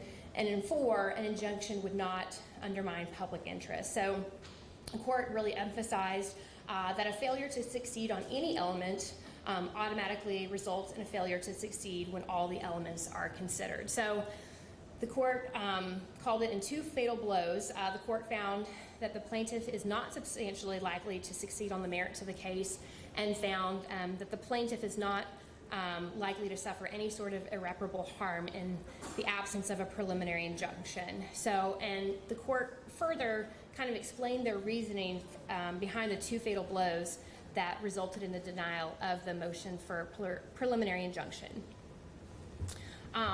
So in its opinion, I'll go back here, they first found that the consent to assign provision was valid. So they went through the restatement of property and contract, and they just said first off, this provision is fine. And it next examined whether the Mayo Foundation's failure to consent was reasonable. So after all these years, we finally have a Texas court opining on to reasonability in oil and gas leases. So the court acknowledged that Texas jurisprudence on reasonableness is absolutely barren. Those were the words used in its decision, and that no court has addressed the element of reasonableness in a case where the consent to assign clause was at issue. So they looked to secondary resources and stated the following factors to determine whether it is reasonable for a lessor to refuse a consent to assign. So the first one, the assignee's solvency and track record on making timely royalty payments. They also noted the assignee's industry reputation for honest and reliability, the assignee's prior working relationship with a lessor, as well as their capacity to operate the leasehold in an efficient manner, whether the assignee is a lease flipper that will not actively develop the property, so that's a consideration they included in there, and whether the assignee would increase the number of non-cost bearing interest on the property, such as overriding royalties and production payments. So according to the facts presented in this case, the court found that Mayo, they failed to allege the facts necessary to quote unquote tip the scales under relevant reasonableness factors and the preliminary injunction standards, and therefore they found that the plaintiff was not substantially likely to prevail on the merits. So after they ruled on that aspect, that they did not show they were substantially likely to prevail, the court explained that missing out on that factor alone was enough for them to deny the motion. But to really hammer it home, the point of that the plaintiff was not winning this motion, the court went even further and pointed out that they could not even show it would suffer any sort of irreparable harm without the injunction. So first they said that they did not allege that they would suffer any sort of specific injury absent an injunction. So when defining harm that it could suffer, the plaintiff's witness twice used the word speculation to define the harm. So in other words, they could not show that a specific harm or irreparable injury would definitely happen should the court not grant the injunction. Second, the court really kind of focused on this point of preliminary injunctions are designed to remedy ongoing or probable future injuries. And the plaintiff, in this case, they only referenced past injuries which were alleged in the Texas state court litigation. And then finally, the court explained that the plaintiff could not show any of its alleged damages were irreparable. So if the defendant, BP, ended up breaching the terms of the lease, or if Corson violated an implied covenant, defendant could have an action in damages, but any harm that the plaintiff suffered would not be irreparable. So during the hearing, the plaintiff's own witness, they really could not identify any sort of non-economic harm it would suffer if Corson acquired the lease, the interest in the Alpar lease. So, this is a district court case. I mean, it's not an appellate case, it's not a Texas Supreme Court case, or so you kind of have to keep that in mind, but it's something that Texas case law now has with respect to what is reasonable. Okay, so moving on from reasonability, another case that we're going to look at is that a material change may constitute good cause. So in the Pletz case, it's a San Antonio Court of Appeals case, and they determined that withholding consent due to immediate economic concerns is not unreasonable.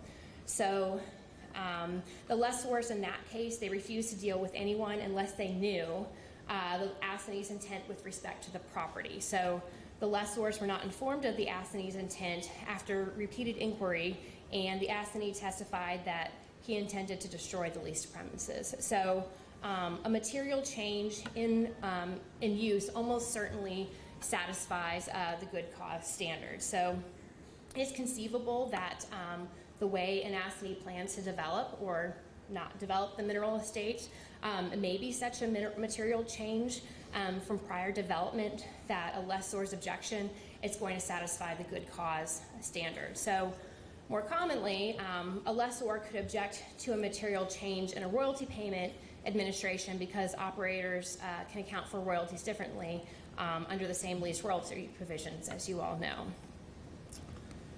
Okay, so the effect of circumvention language in a consent to assign or in a lease. So this is a case from the appellate court in El Paso from 2015.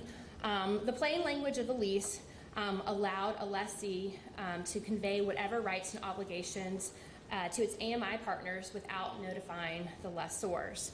And the lessors argued that by allowing the lease to create new AMI partners subsequently, the lessee rendered the assignment clause meaningless. So the court disagreed, as lessee still has to provide notice if it transferred to non-trusted third parties, and lessor would still have veto power if the transfer was unreasonable. So kind of the lesson from this case is alternative business structures can avoid the consent requirement while still remaining within the letter of the contract. And so with that, I'm going to introduce you to a concept of the Texas two-step. So what is a Texas two-step? So is it a country western dance performed with 2 long steps and a step closed step and 2 4-time? Thank you, Wikipedia. Is it a lottery game with a 1 in 1.8 million % odds of winning the jackpot?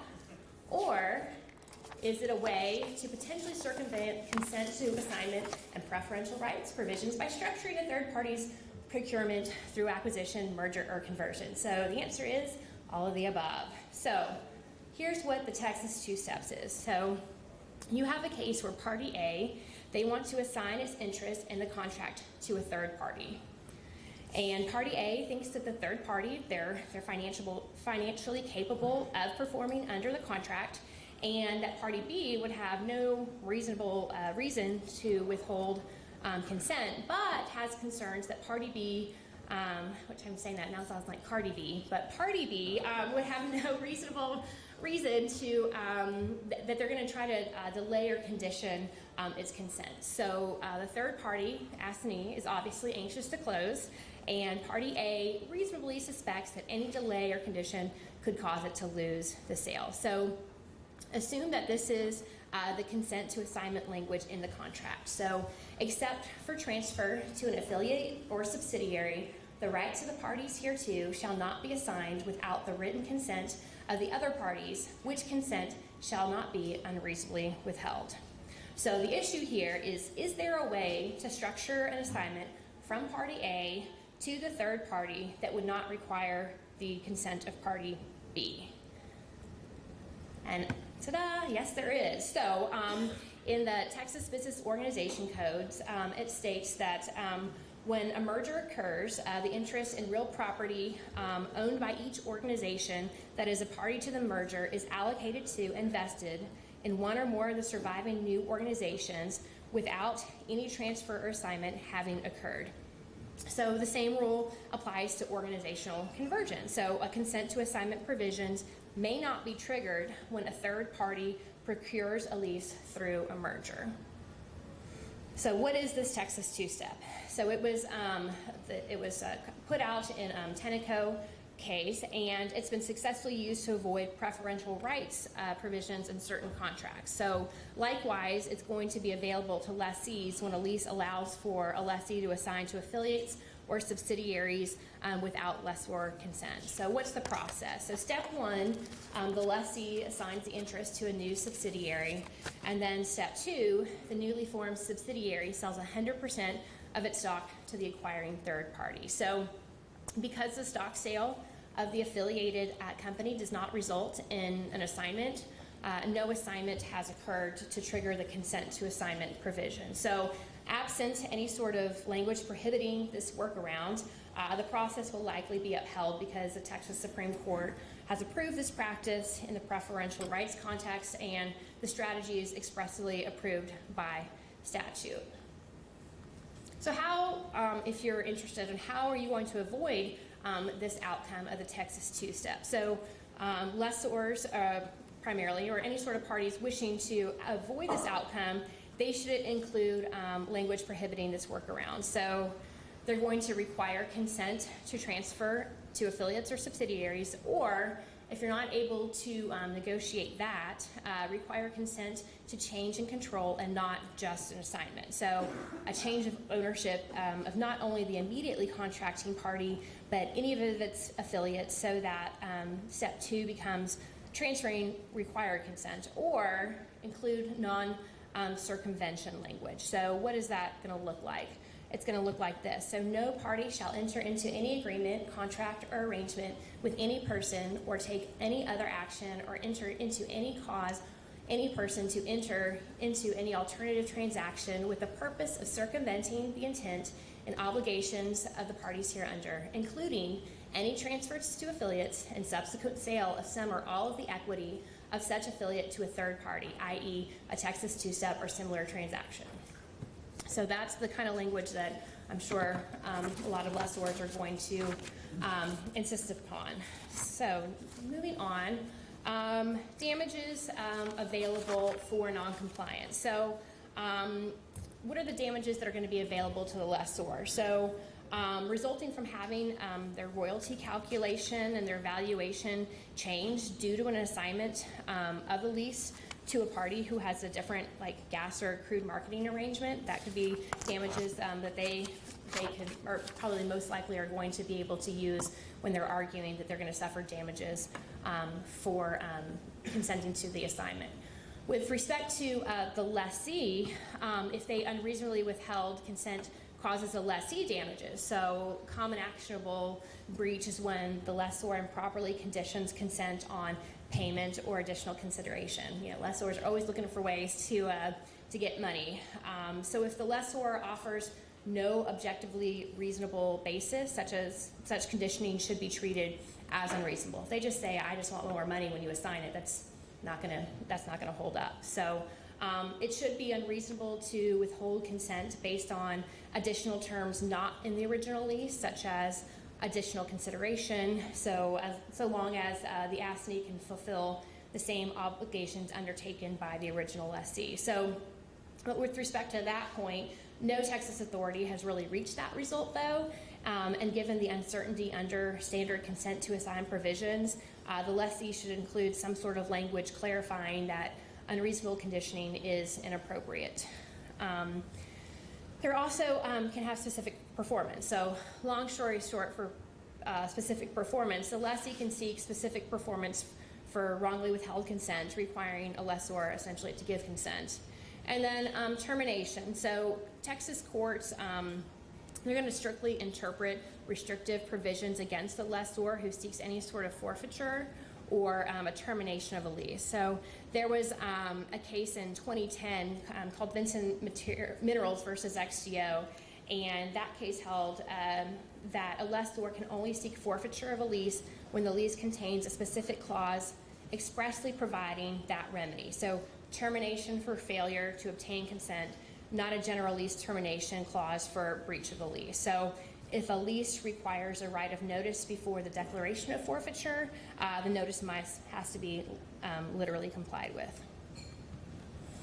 All right, drafting solutions to consent to assign provision. So There's 3 words that are kind of important when looking at drafting solutions. So the rights of the parties hereto shall not be assigned without the written consent of the other parties, which consent shall not be unreasonably withheld, and then those 3 magic words, conditioned or delayed. So this is going to protect a lessee from a lessor who drags its feet or just simply refuses to consent by delay, or attempts to renegotiate greater consideration by conditioning their consent. So a lessor invoking their right to withhold consent for its intended protective purpose is still protected because a lessor could demonstrate the reasonableness of such withheld consent. So there's obviously a parity between a lessor's concerns and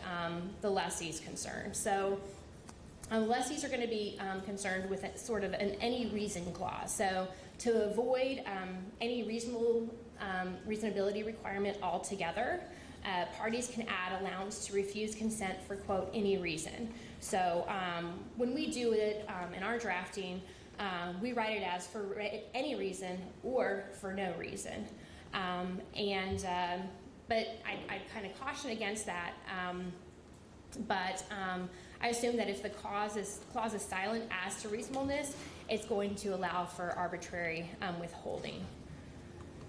You also have ratification, waiver, or estoppel. So lessors should consider whether they can continue to collect royalties after they have objected to an assignment. So Fortune Production Company in 2000, the Texas Supreme Court held that without language to the contrary, acceptance of royalties can operate as a ratification or waiver or stop a lessor from pursuing a remedy when damaged by a lessee after withholding consent. So it's worth noting there that when the operator lessee transfers its interest to an assignee operator lessee, but they maintain accounting responsibilities during the transition period, a lessor could be unknowingly accepting royalties. So it's not uncommon for leases to contain a provision allowing lessors to accept royalties without such acceptance, operating as a waiver, but those situations are typically limited, such as when a lessor underpays royalties. If a lessor wants to avoid acceptance of royalties as a waiver in this fact situation, adding some additional language would help, such as lessor's acceptance of royalties shall not act as ratification, waiver, or estoppel of lessor's right to seek any remedy for any covenant expressed or applied provided herein. There's another frequent common law argument that once a party has consented to the assignment, the consenting party has waived the right to consent to future assignments. So there's no authority in Texas law that recognizes this doctrine. So to address that clause, you would want to add language saying this provision shall be a continuing requirement regardless of the number of times this lease or any interest is assigned.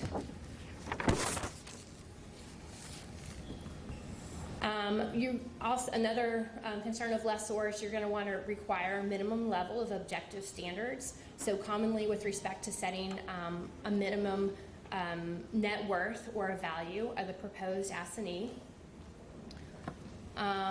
They could also require additional information. So as part of their objective standards. So to fully assess the reasonability, they can consider a requirement that lessees provide a minimum level of information before they are required to withhold consent. So, for example, you can have a clause that I've seen before that says the rights of the parties hereto shall not be assigned without the written consent of the other parties, which consent shall not be unreasonably withheld, conditioned, or delayed, provided that the lessor supplied with the following information: the name of the assignee, the net worth, enterprise value of the assignee, past production of the assignee, their standing within the Texas Railroad Commission permit status, the assignee carries a specific insurance, the value of the assets currently operated by the assignee and/or operations planned by the assignee. Lessors are also probably going to want to limit remedies for failure to consent, so they want to limit remedies for wrongful denial of the assignment, typically a declaratory judgment or specific performance, to avoid the risk of potentially large damages awards for the lessee's loss of sale. I'll just go ahead and put this on there.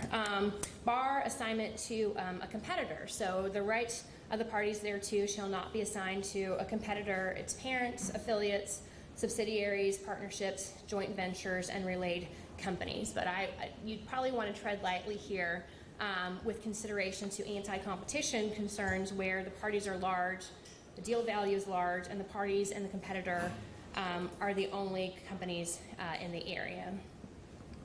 And then prevents circumvention by change of control, as we discussed earlier. So any change in ownership or control of this lease, whether by merger, acquisition, conversion, or otherwise, is deemed an assignment for the purpose of the consent to assignment provision. And then that other point up there, that lease termination that I skipped over, include that in it where you would say that these would, when you include that type of provision, they're going to be strictly construed against forfeiture, and they can greatly diminish the value of the leasehold. They can create unnecessary uncertainty, and they can increase potential litigation costs. But if the lessor insists on specific lease termination provisions, you would want to include notice provisions allowing the lessee an opportunity to cure those defects. Okay, lessee's concerns. You're going to want to include favorable objective standards. You're going to want to include expedited alternative dispute resolution provision limited to reasonability, and then consent after notice. This is a clause you see often. So if within 14 days of receipt of notice, lessor does not object in writing by registered mail or certified mail, return receipt requested, clearly articulating lessor's reason for withholding consent, lessor is deemed to have consented to this assignment. So this is going to help give the lessee and its assignee some certainty around the timing of the closing of a transaction and avoiding loss of the sale. So that also is my standard disclaimer. There are two really good articles that I've used for this presentation. There's one, the enforceability of consent to assign provisions in Texas oil and gas leases. It was in SMU's Law Review in 2018. And then another article, it was consent to assignment provisions in Texas oil and gas leases by Robertson, Moore, and Waymeyer. So thank you very much for having me today. It's so good to see everybody in person without masks on. And again, thank you very much.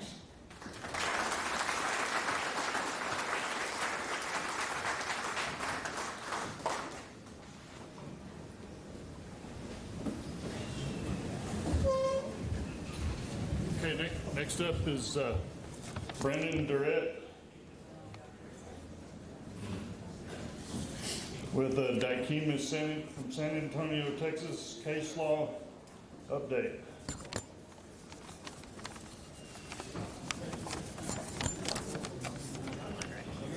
You think he's here?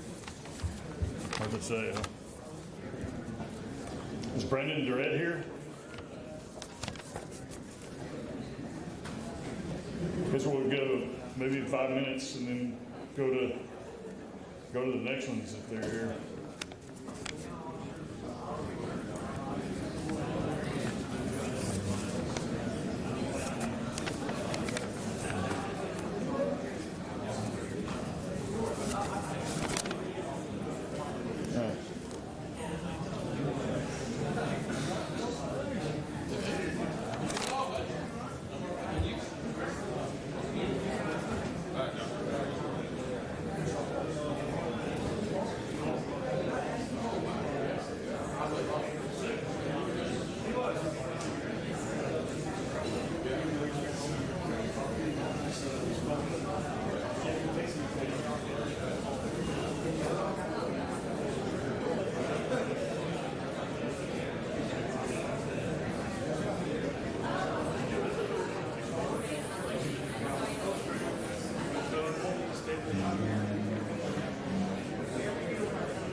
Brandon is in the building. All right. He's with, is that Dykema? And he is from the Alamo City, San Antonio. Are you ready to go? All right, it's got a case law update, so. Thanks for coming.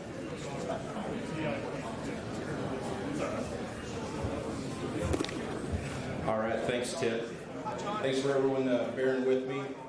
It never fails. As soon as you have someplace to be, you get 1,000 calls.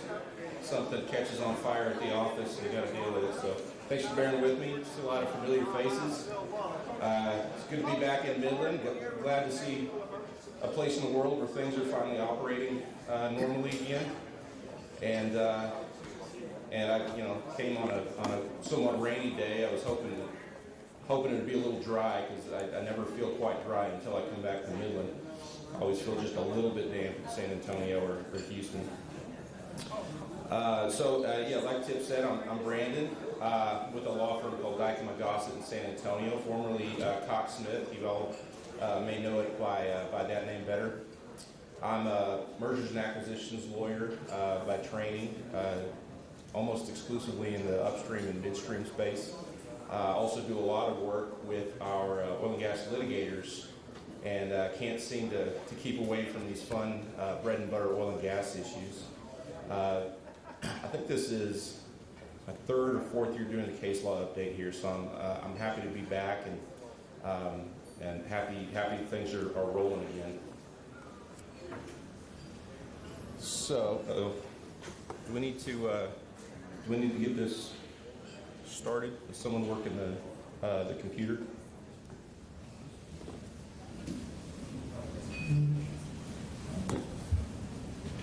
And where's the computer located? Over here. Oh, let me get it started.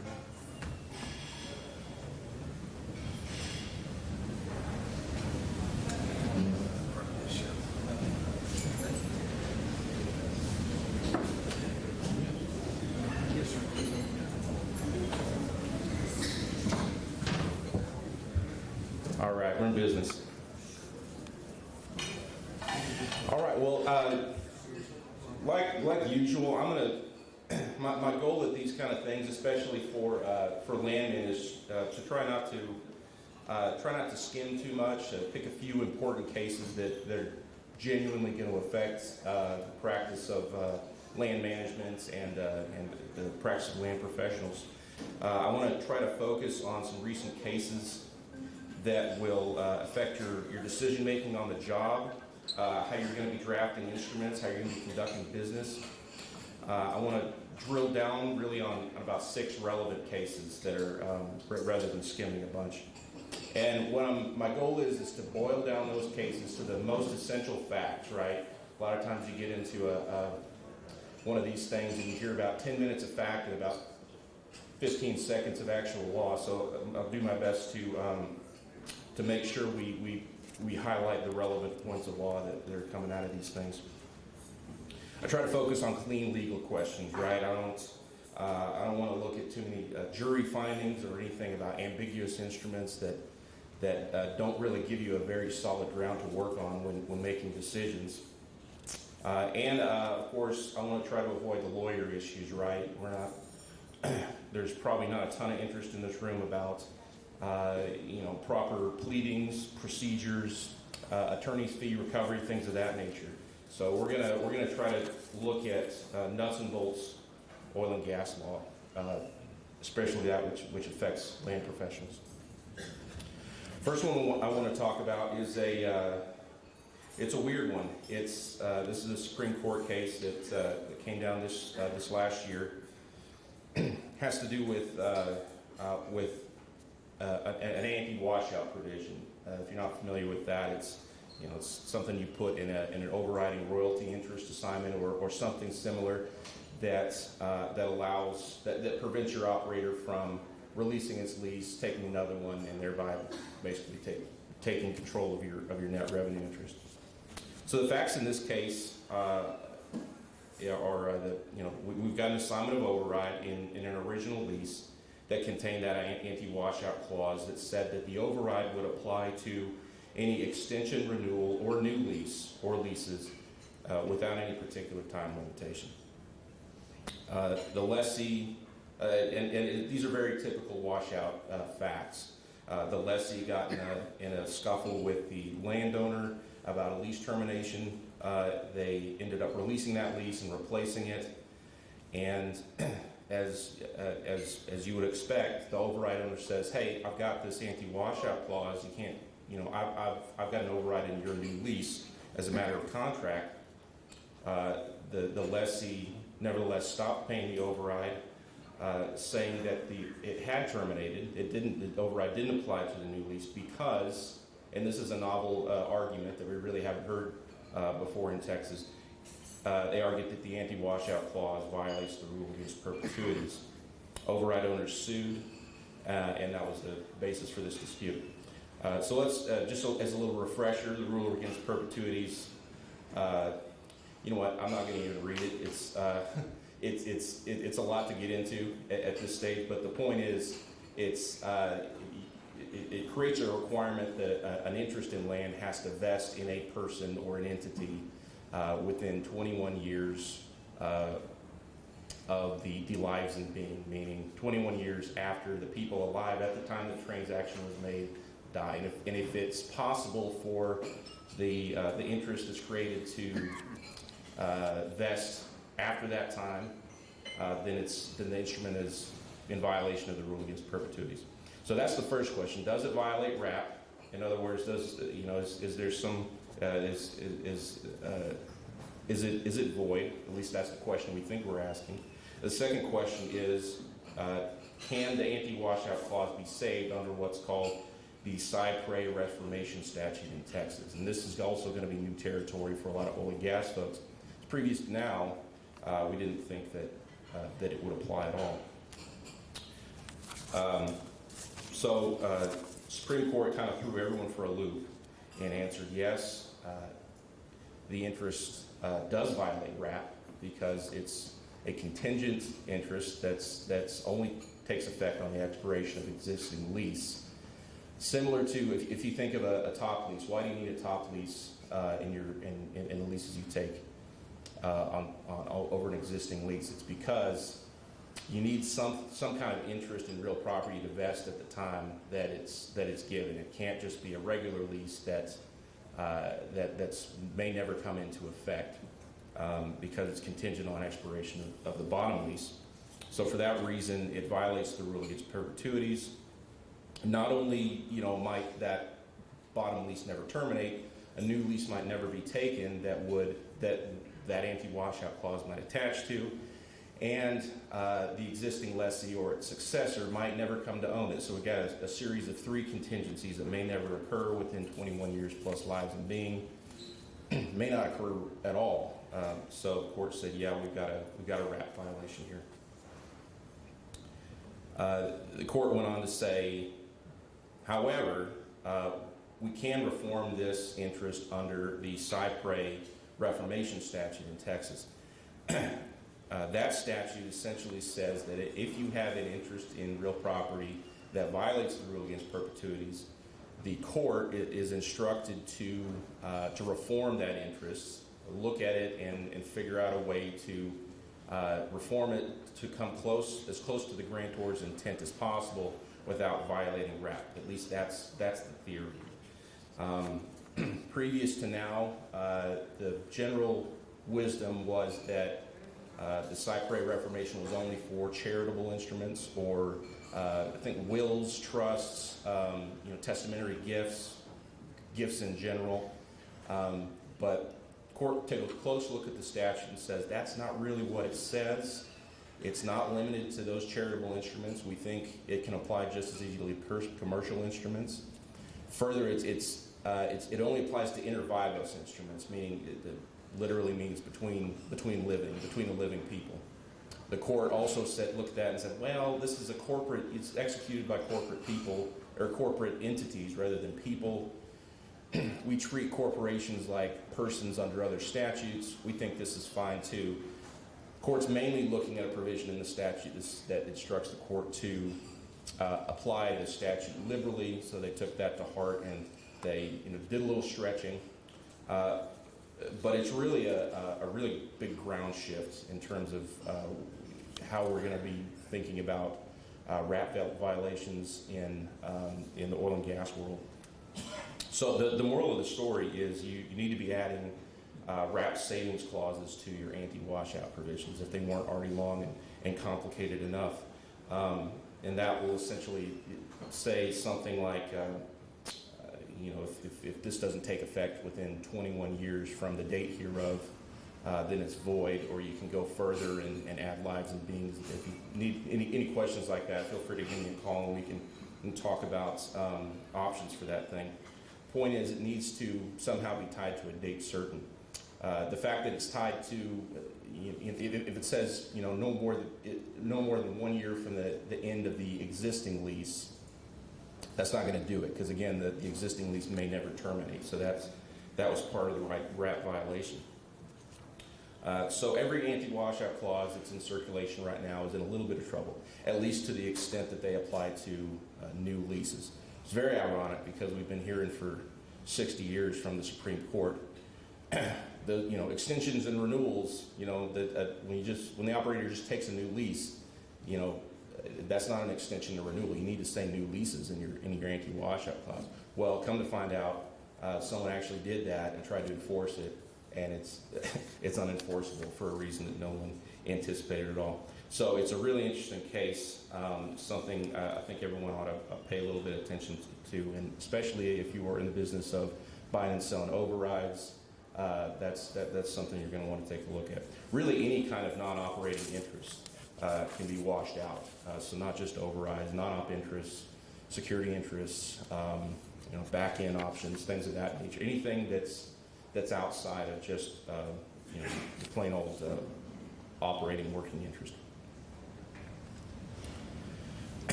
This is Pirano versus Newhoff is a legal description case.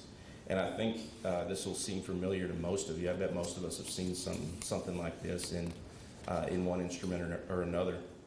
Here we've got an overriding royalty deed that says that it conveys all right, title, and interest in, quote, the properties described in the exhibit, insofar and only insofar as they're set out in the exhibit, which shall include any overrides on the described property. So it sounds pretty comprehensive, right?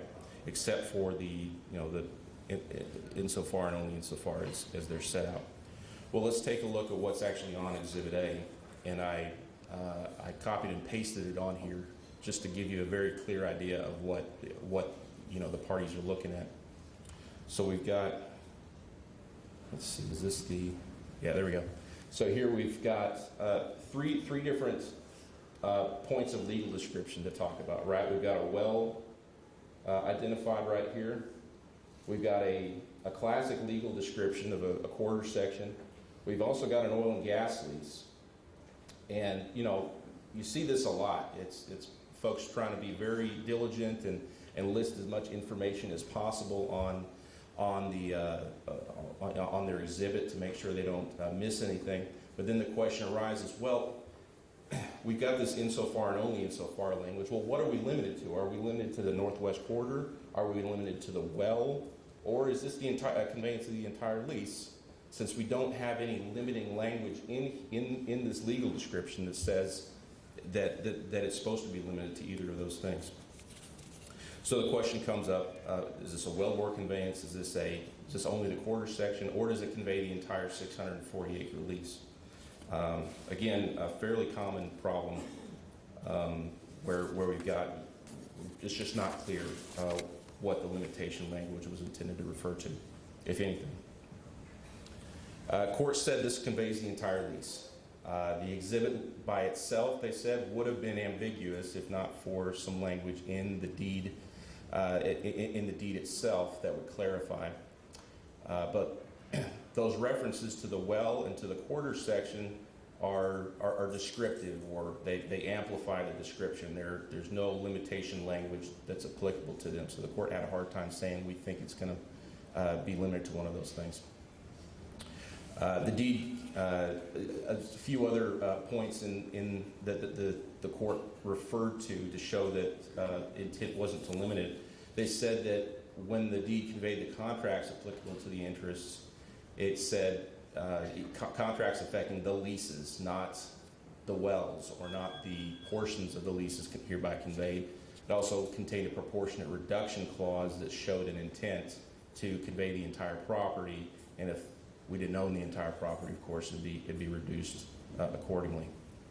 Both parties cited documents. This was an auction. This is this came about through an online brokerage service, and both parties referred to things in the auction documents to try to bolster their case. The court said none of that's admissible. We're interpreting a conveyance here. Neither of you are arguing that it's an ambiguous conveyance.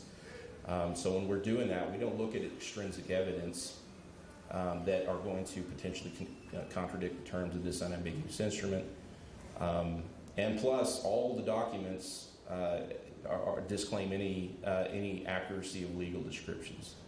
For obvious business purposes, brokerage services like this are extremely careful to make sure that neither party is relying on them for their legal advice, and they don't want to be mixed up into it. So the court said we're just not going to look at it for a variety of reasons. So the court also declined to look at several rules of contract construction, things like the largest estate possible, right? Sometimes you hear that. If we don't know exactly what it conveys, err on the side of conveying a larger estate.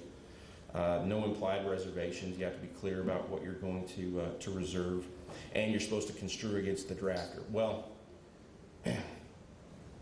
it's not super clear in case law whether those only apply in instances where you're construing an ambiguous instrument. And ambiguous, of course, means the court has said that this instrument is ambiguous. It's capable of one or more reasonable interpretations, and that's not what we have here. Neither party was arguing that it's an ambiguous instrument. So the court said, didn't answer the question of whether those could apply. They simply said we don't think they're applicable in this case. We don't see how they affect the facts here. The court had the presence of mind not to name the auction company in this case, which I thought was very kind of them, because those kind of things can be very bad for business. Even though by all accounts, auction company did nothing wrong here. Matter of fact, they did everything right to make sure that their role in this transaction was very limited, and that the parties were needed to sort this out between themselves. Here's another Supreme Court case called Chalker Energy versus Lenormand. This is a good one. This is a contract formation case, and it's one that a lot of folks are waiting on. It has to do with whether the no obligation clauses in your confidentiality agreements and LOIs, things like that. How much stock can you put in them? Is there a way that parties can get around them? And the court said, thank heavens we live in Texas, because the court was pretty clearly stated that these things work. These do what they are intended to do. We're not gonna look past it. So here we've got we got a process. The buyer and seller have entered a confidentiality agreement in this E&P asset sale, and the no obligation clause in their CA says that there will be no agreement at all unless and until a definitive agreement has been executed and delivered. And further, there will be no legal obligation between the parties by virtue of the confidentiality agreement or any written or oral expression except for a definitive agreement. And that does not include a letter of intent or any kind of preliminary written agreement or offer, right? So they did their job. They put that language in there. So we've got sort of typical facts here. We've got a buyer and seller that are negotiating a PSA. They're trading red lines. They come to a standstill. They can't quite come to terms.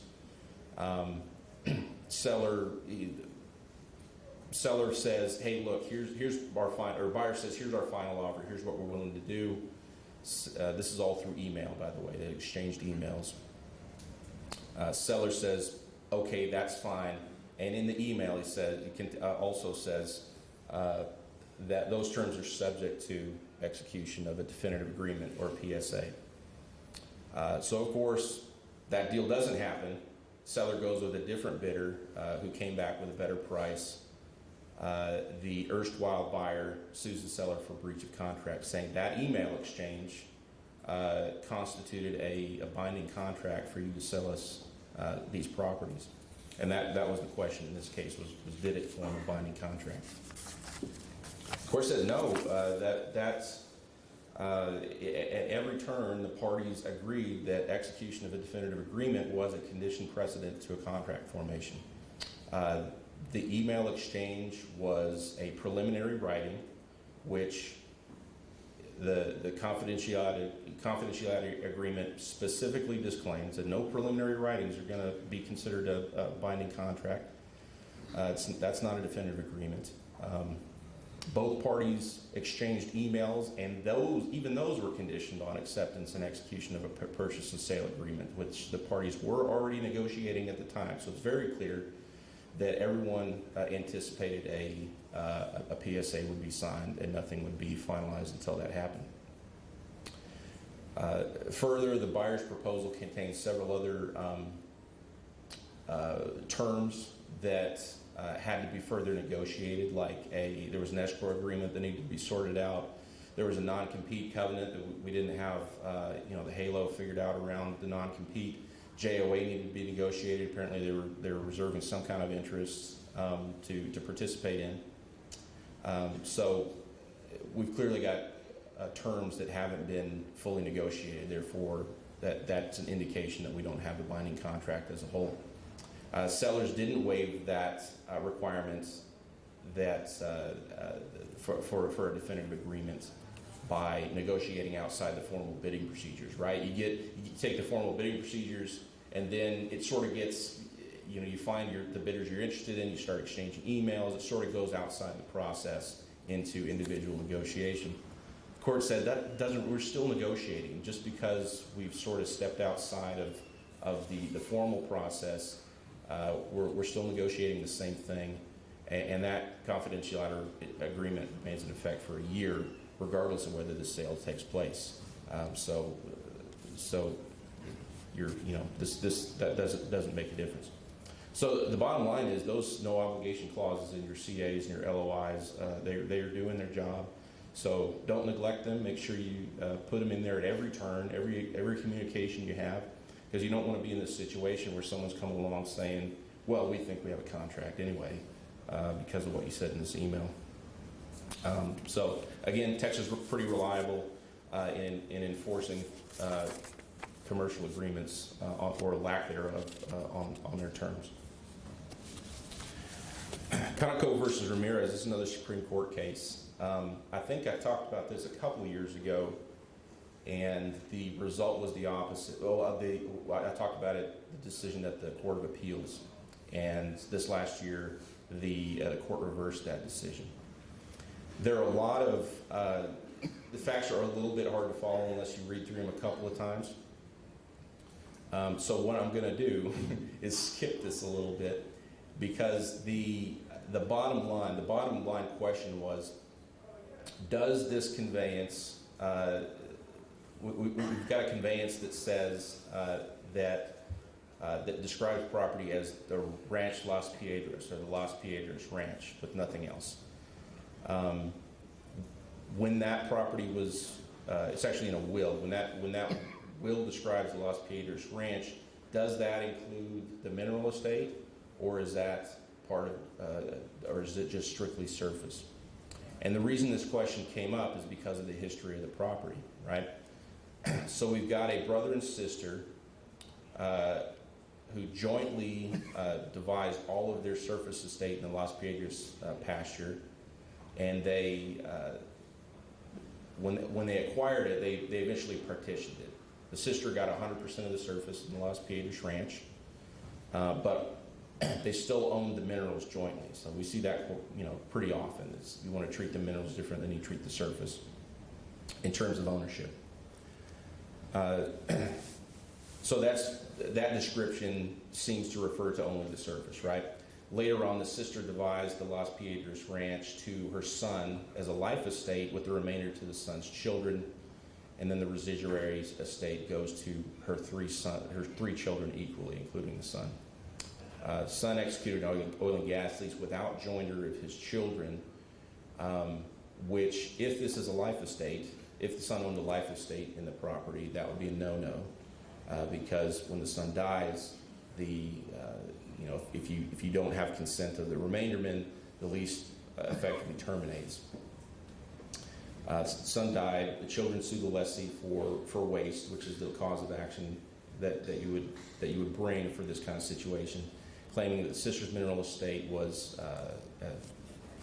they're claiming that they owned the sister's entire mineral estate as contingent remaindermen following the son's life estate. Again, this is it's fairly convoluted, but the point is what does the Los Piedras Ranch, when you say that in the will, what does that mean? Does that mean surface, or does that mean surface plus minerals?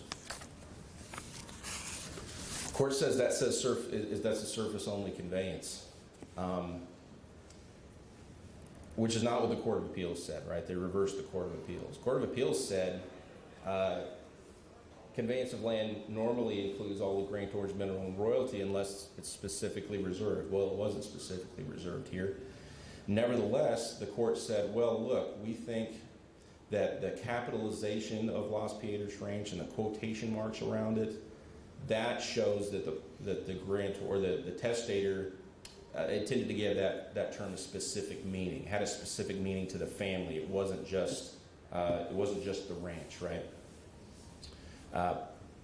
And they looked to the earlier partitions of the property to show, well, look, they partitioned the surface estate of the Los Piedras Ranch to the sister. In the sister's will, she says Los Piedras Ranch. We think that, all things considered, she just means the surface estate. So, son's life estate was in the surface only, therefore he didn't need joinder of his children as remaindermen in order to make that, for that oil and gas lease to continue after his death, and the minerals passed to the three children equally. The court is pretty light on authority here. It's a puzzlingly short opinion, especially for something that seems to be a fairly controversial issue. It doesn't discuss, what the four corners rule, which would be typically what you would rely on in a situation like this, and it doesn't say that that any of the documents referred back to. It doesn't say that the sister's will referred back to the partition specifically to create an incorporation by reference, which you would think that's what you would need in order to incorporate the concept of the surface estate only in the partition. Court doesn't discuss any of that. So now we've got this out there, kind of muddying up the waters, in my opinion, about how we can deal with these things. Because you see these all the time, especially in wills. The T-Bar J ranch to my son for life or something like that, or the McConnell pasture. That there's ways that those can be considered legitimate legal descriptions, but of course the question is going to arise now that we have this case: was that a surface conveyance, or was it a mineral conveyance? Bottom line is, keep an eye out for those kind of proper nouns, capital letters in your legal descriptions, quotation marks, things that may indicate that the parties have a specialized meaning for the property that's not necessarily described in the instrument itself. Jones versus Pima. Now we've moved past the Supreme Court. We're getting into the Court of Appeals. This one's out of Amarillo this last year, and it's a fun one. This has to do with intervals, has to do with well bores, and it's got some fun facts. Again, they are a little bit convoluted. The point of this is we've got a conflict between the agreement to convey property and the conveyance of property itself, right? The legal description in the agreement does not match the legal description in the actual conveyance that was made pursuant to the agreement. So just to give you a sort of foundation before we get into the facts here. So we've got an oil and gas lessee and someone he wishes to assign the lease to. They enter an agreement that the assignee will provide geological service in exchange for overriding royalty on the producing property, right? So you got just sweat equity sort of agreement here. Very common, especially in conventionals. And so the agreement says that you get the override, but it is going to be exclusive of the producing zones in the well bores of the then existing wells, right? So we got production on the property. That's mine. You don't get any of that. But anything else that that we drill outside of those zones, that override is going to apply to.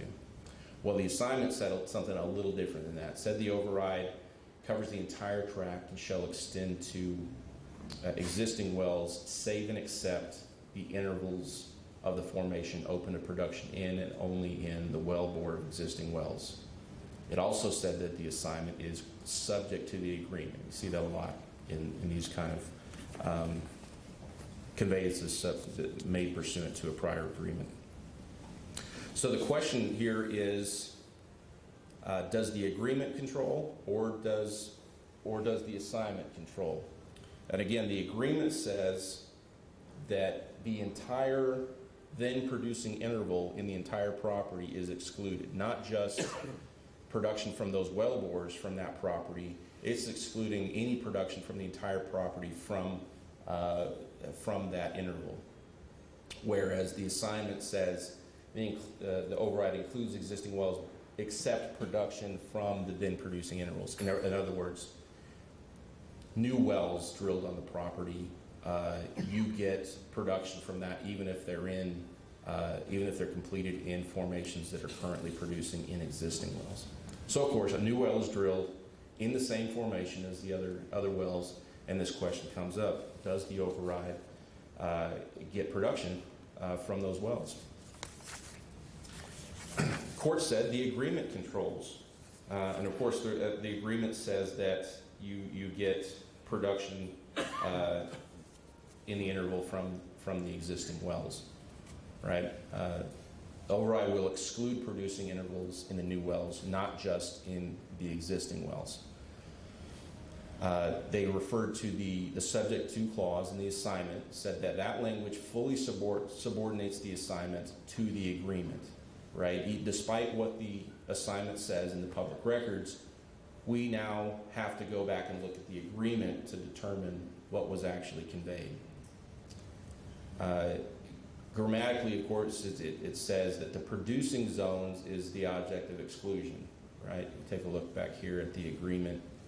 It says it's exclusive. Override is exclusive of producing zones in the wellbores. It said in the wellbores. It said that language is just descriptive. That just helps us identify the zone that's being excluded. That doesn't limit it to the wellbores themselves, or limit the exclusion to the wellbores themselves. So the significance here is that, of course, you need to be very careful in making sure that your conveyances match up carefully with what you've contracted for, because this kind of problem can cut both ways, right? It could be the assignment could convey more than what the parties had intended to convey in the agreement, could convey less. So it's sort of an equal opportunity error that can hit either party depending on what the error is. This is a significant case because I think it creates a circuit split with a case called Devon Energy versus KCS Resources, which is out of the Houston 14th Court of Appeal. That case said exactly the opposite of this case. So we've got Amarillo and Houston 14th, I think, in pretty close opposition to each other.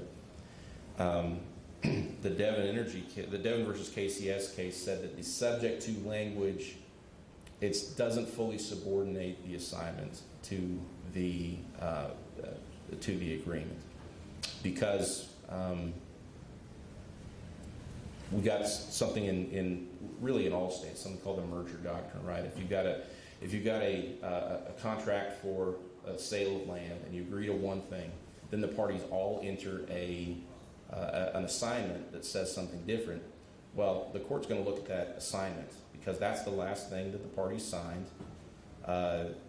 The deal can change between signing of the contract and execution of the conveyance, right? It happens all the time. It's almost, in oil and gas agreements, that's why we put so much time between contracting and closing, is to give us time to find the errors in the legal description, find leases that have terminated, all sorts of stuff, so that we can fix that to make sure that the exhibit in the assignment reflects reality and what's actually being conveyed, right? So when you say it's subject to the agreement, this court says, well, it's subject to the agreement in every way, including legal descriptions like this, whereas Houston 14th said we need a little bit more than that in order to completely disregard the language in the assignment, right? Because it's also a little bit of a matter of public policy, right? If we've got these instruments in the public record that say one thing, but then it says subject to the PSA, well, can we rely on the legal descriptions or what the assignment says at all if we've got to go dig up a PSA every time we need to verify what's been assigned in an assignment? So some public policy issues in place here. They decided not to petition this to the Supreme Court. I think they could have made a good case that it should have been looked at, because you got this circuit split, and it's an important issue. So that's something to keep in mind. When you have that problem, we've now got dueling cases that say different things when you've got a situation where the agreement disagrees with the assignment. How am I doing on time? Not too bad. By the way, feel free to throw your hands up at any moment. Let me know if you have any questions. 'Cause I think I'm running a little bit fast here, so I'll try to slow down. So we've got next case we have is a Beaumont case. This one's also a little bit of fun. This, when you read it, you think it would have happened in the Barnett because of the lots involved in the foreclosures and so forth. This actually occurred down in South Texas in some other kind of subdivision. So in this case, we've got an operator that leases several lot and block properties, right? And those residential properties, and those naturally have mortgages on them, as they tend to do. Took those small lot and block leases, pulled them into a producing unit, and did not get subordinations from the bank. By the way, this is prior to the new legislation that automatically subordinates residential deeds of trust to oil and gas leases. So this part of the case is sort of moot at this point. Not moot, but it's generally not going to come up again because we've got legislation fixing it. But it can still happen in other scenarios. So we've got these mortgage lots. The leases on them have been pooled into a unit, and there's no subordinations. Of course, the mortgages get foreclosed, and that has the effect of terminating the leases, right? Because we've got something called the relation back doctrine. If you've got a mortgage that is senior to your oil and gas lease, bank forecloses the mortgage, and it gets sold at public auction. That the buyer of that property takes the property in the state it was at the time that the mortgage was executed. And at the time, there was no oil and gas lease on the property. Therefore, the oil and gas lease effectively terminates when it's junior to a foreclosed mortgage. So we've got terminated leases inside a pooled unit. We've got an investor that bought some of those lots and took some leases on some of the other lots, right? And this investor thinks he ought to be able to participate in some of these producing units by virtue of his ownership of these lots. That, again, lease is terminated. They haven't been, their participation in the unit from the outside perspective has terminated. These lots were not drill site tracks, right? They didn't have any horizontal wellbores running through them. They were merely acreage participants in the pooled units. The investor who bought these lots after the fact was not a party to the terminated leases. He was not a party to the mortgages. His name wasn't on the unit designation, nor was any predecessor, and he wasn't party to the JOA applicable to this unit. So the only thing he had was he bought these properties that were formerly part of the unit.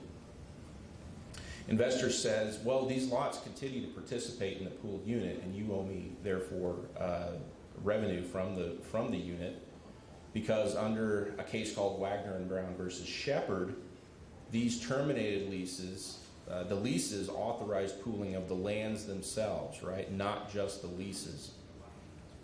And Wagner and Brown says when that happens, and the pooling agreement itself purports to pool the lands, not just the lease, that means that when the lease terminates, the minerals, the unleased minerals, remain subject to the pooled unit, right? Very controversial case, something, I think Bob Bledsoe and Mike Curry wrote an article, did an informal survey of oil and gas practitioners, and this was by landslide the least favored oil and gas decision from the Supreme Court in recent history.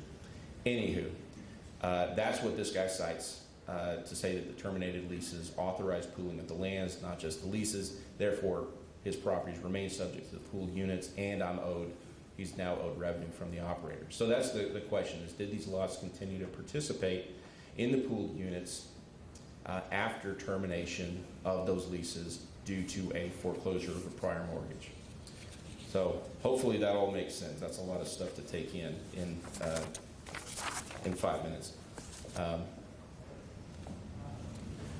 But the court said no. These lots don't continue to participate in the pooled units. They didn't get to the merits on that Wagner and Brown argument because it said even if those terminated leases did authorize pooling of the lands and the pooled unit itself did purport to pool the lands, the unit designation, the foreclosure sale extinguished those leases back to the date of the mortgage itself, right? It's as if those leases never existed and were never subject to the pooled unit. So even if Wagner and Brown applies to the particular language in these instruments, the fact that that it terminated for the reason of a foreclosure makes Wagner and Brown inapplicable anyway. Again, when a property is bought by foreclosure, the purchaser gets that property in its state prior to the mortgage under what's called the relation back doctrine, and that property is stripped of all subsequent conveyances, subsequent liens, subsequent leases, any burdens on that. Anything that's happened to that property since the mortgage is wiped, and the bidder at auction takes that property in the state that it was when it was mortgaged. So the operator didn't owe this investor anything because those lots of the investor didn't participate in the unit anymore. They completely fell out of the unit. He wasn't party to the JOA. These lots were not drill site lots, so there's no actual production coming from, so we don't have a mineral co-tenancy issue here. And it didn't require an accounting to the investor for that reason.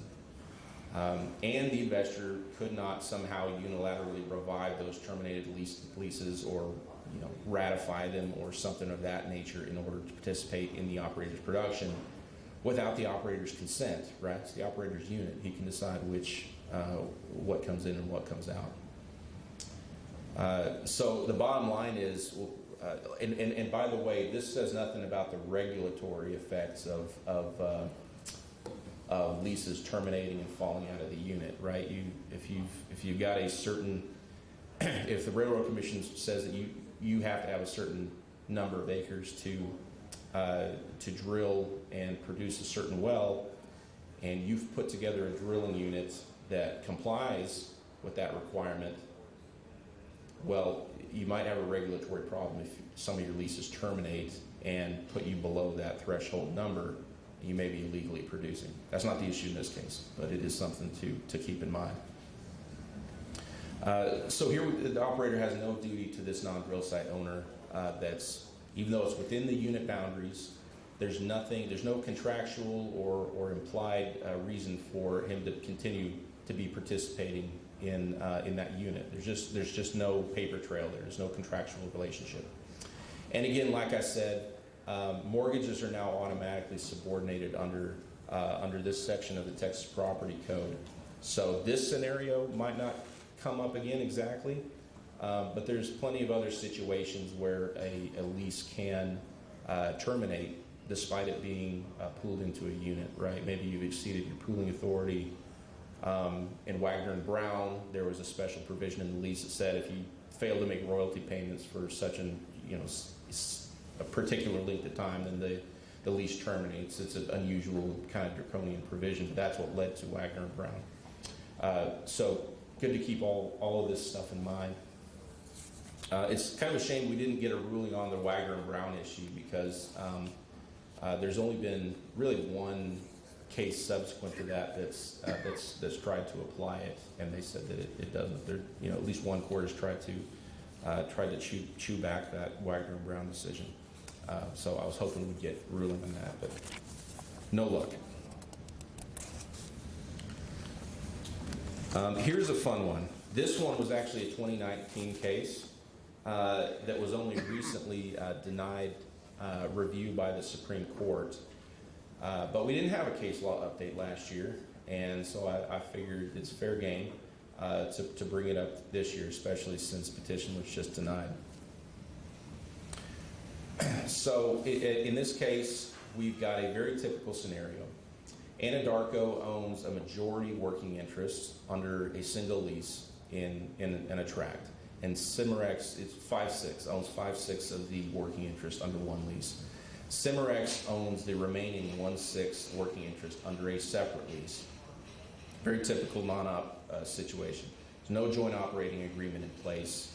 They never came to terms on that. Anadarko drills new wells. These are new leases, right? There's no existing production yet. Anadarko plans and drills some new wells, and Cimarex had requested and proposed that it participate with its 1/6. Anadarko declined and said, we want to do this ourselves, which is perfectly well within its rights because, again, there's no JOA compelling it to offer it the right to participate. The habendum clause in the Cimarex lease says that the lease will continue. Let me jump ahead a little bit and give you the issue in this case, and I think that'll make some of these facts make more sense. These new wells were drilled without Cimarex's participation. Cimarex didn't drill any of its own wells directly. The question is, does production from Anadarko's wells, in which Cimarex didn't participate, does that production nevertheless perpetuate Cimarex's lease? Does it make a difference that Cimarex wanted to participate? Does it make a difference if Cimarex was paying royalty on that production in which it didn't participate? These are the issues that had come up in this case. And a lot of it boils down to the terms in Cimarex's lease. So the habendum clause in the Cimarex lease is very typical. It says the lease will continue as long after the primary term as oil and gas is produced from the leased land. Nothing special about that. We've got a royalty clause also that says royalty is payable on oil and gas produced from land that covered by the lease, right? So we've got identical language, at least an identical word or identical phrasing in the habendum and the royalty clause here. It's this passive produced, right? It doesn't say produced by the lessee or royalties payable on oil and gas that the lessee produces or participates in, right? It's passive, and you'd think it's phrased that way for a reason. Nevertheless, and this is all during the primary term, right? All these wells get drilled during the primary term, and the wells pay out during the primary term. Well, how about that? Cimarex is putting pay on those wells after those wells pay out, and Cimarex's lessor has been accepting royalty this entire time, all throughout the payout period, right? So Cimarex has been coming out of pocket, of course, to pay this royalty because it's not getting any revenue at this time. The lessor and Anadarkos, between themselves, agree that, well, we don't think that our production perpetuates the Cimarex lease. Lessor granted Anadarko a top lease, and then made the claim that the Cimarex lease had terminated for failure to drill and produce oil and gas before the end of its primary term. So 3 basic issues in this case, right? Can Cimarex rely on Anadarko's producing wells to extend its own lease? Is Anadarko somehow stopped because the lessor, who subsequently granted Anadarko a top lease, are they stopped from saying that the property that the lease terminated because they accepted royalties based on that lease? And does Cimarex still owe royalty on that production from Anadarko's wells, despite having not participated in it and not received any revenue on it during the payout period? And the court ruled against Cimarex in all 3 instances. The court said no, even though the habendum clause in Cimarex's lease uses that passive voice, just says as long as oil and gas is produced, doesn't say by whom. It's agnostic. The grammar is agnostic about who does the producing, right? Cimarex still must either conduct its own operations or participate in another owner's well in order to perpetuate its own lease. It doesn't say that, but the court said we think it's implied.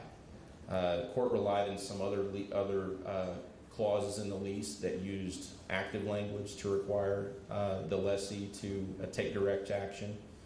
And it said we think the overall purpose of an oil and gas lease is to require action by the lessee, so we're going to say we think the parties intended Cimarex either had to drill or participate in drilling in order to perpetuate its lease.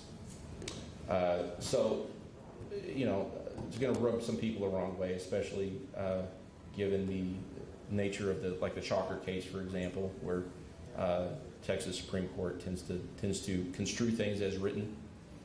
But in any case, that's what this court said, and for now, I think we're going to have to deal with it. It's a big warning to non-op owners.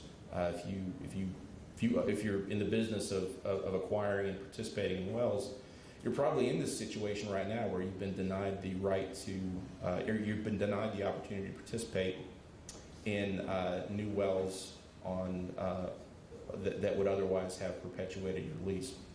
So I think it's going to create all sorts of title problems with prospects that were otherwise settled. And I think going forward, it's incumbent on non-op lessees to find some way to put some language into their leases that makes it so that if royalty is payable on production that you didn't participate in, then let's agree that perpetuates the lease.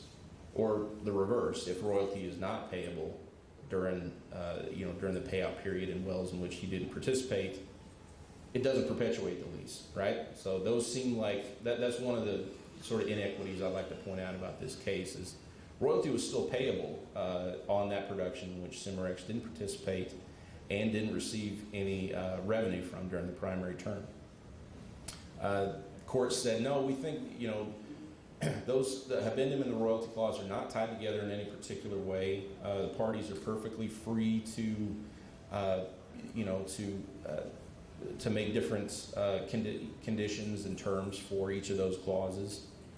opinions very light on how they're different, because again, they use the exact same language. But in any case, they said no, we don't. We think royalty is still owed, despite that. The parties were not stopped either. I think that was probably a good ruling. The acceptance of royalty by the lessor during the primary term didn't stop the Anadarko or the lessor from claiming that the lease had terminated.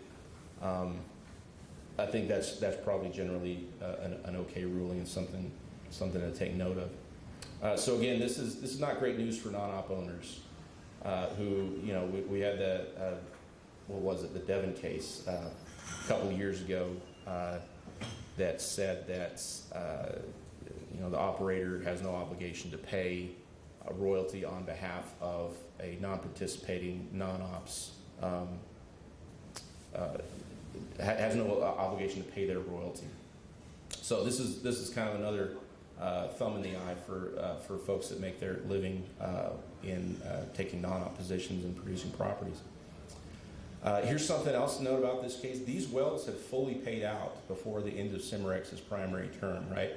That means that effectively Cimarex had paid for its share of these wells fully by Anadarko recouping funds from Cimarex's 1/6 of production from these wells, which is it's not monopoly money. It's real money coming out of the ground that Anadarko is absorbing that would otherwise go to Cimarex. So I'm not sure that's a basis for changing the result in this case, but it just kind of shows this may not have reached the correct result. And again, criticism you can look at this is say, even if the court did want to say, we don't think this production perpetuated your lease, you know, the fact that it still owed royalty on it, it's sort of galling, especially to Cimarex in this case, I'm sure, especially given the near identical language in the royalty and addendum clauses. Briggs.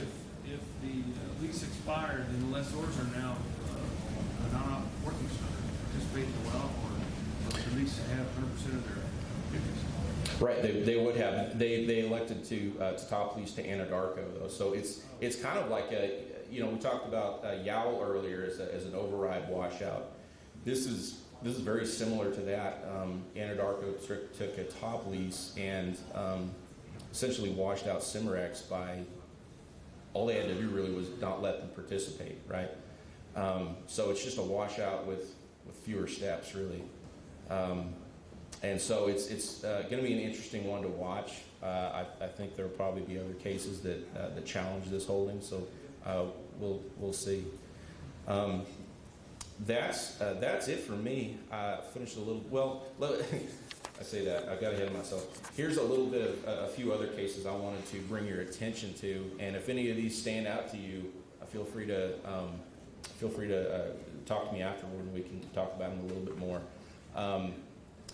Endeavor versus Energen was a big case. That was a continuous development program interpretation case, right? We got this time banking clause. If you start, if you drill and your continuous development wells, if you don't use up your entire 180-day CDC period, you can bank that time.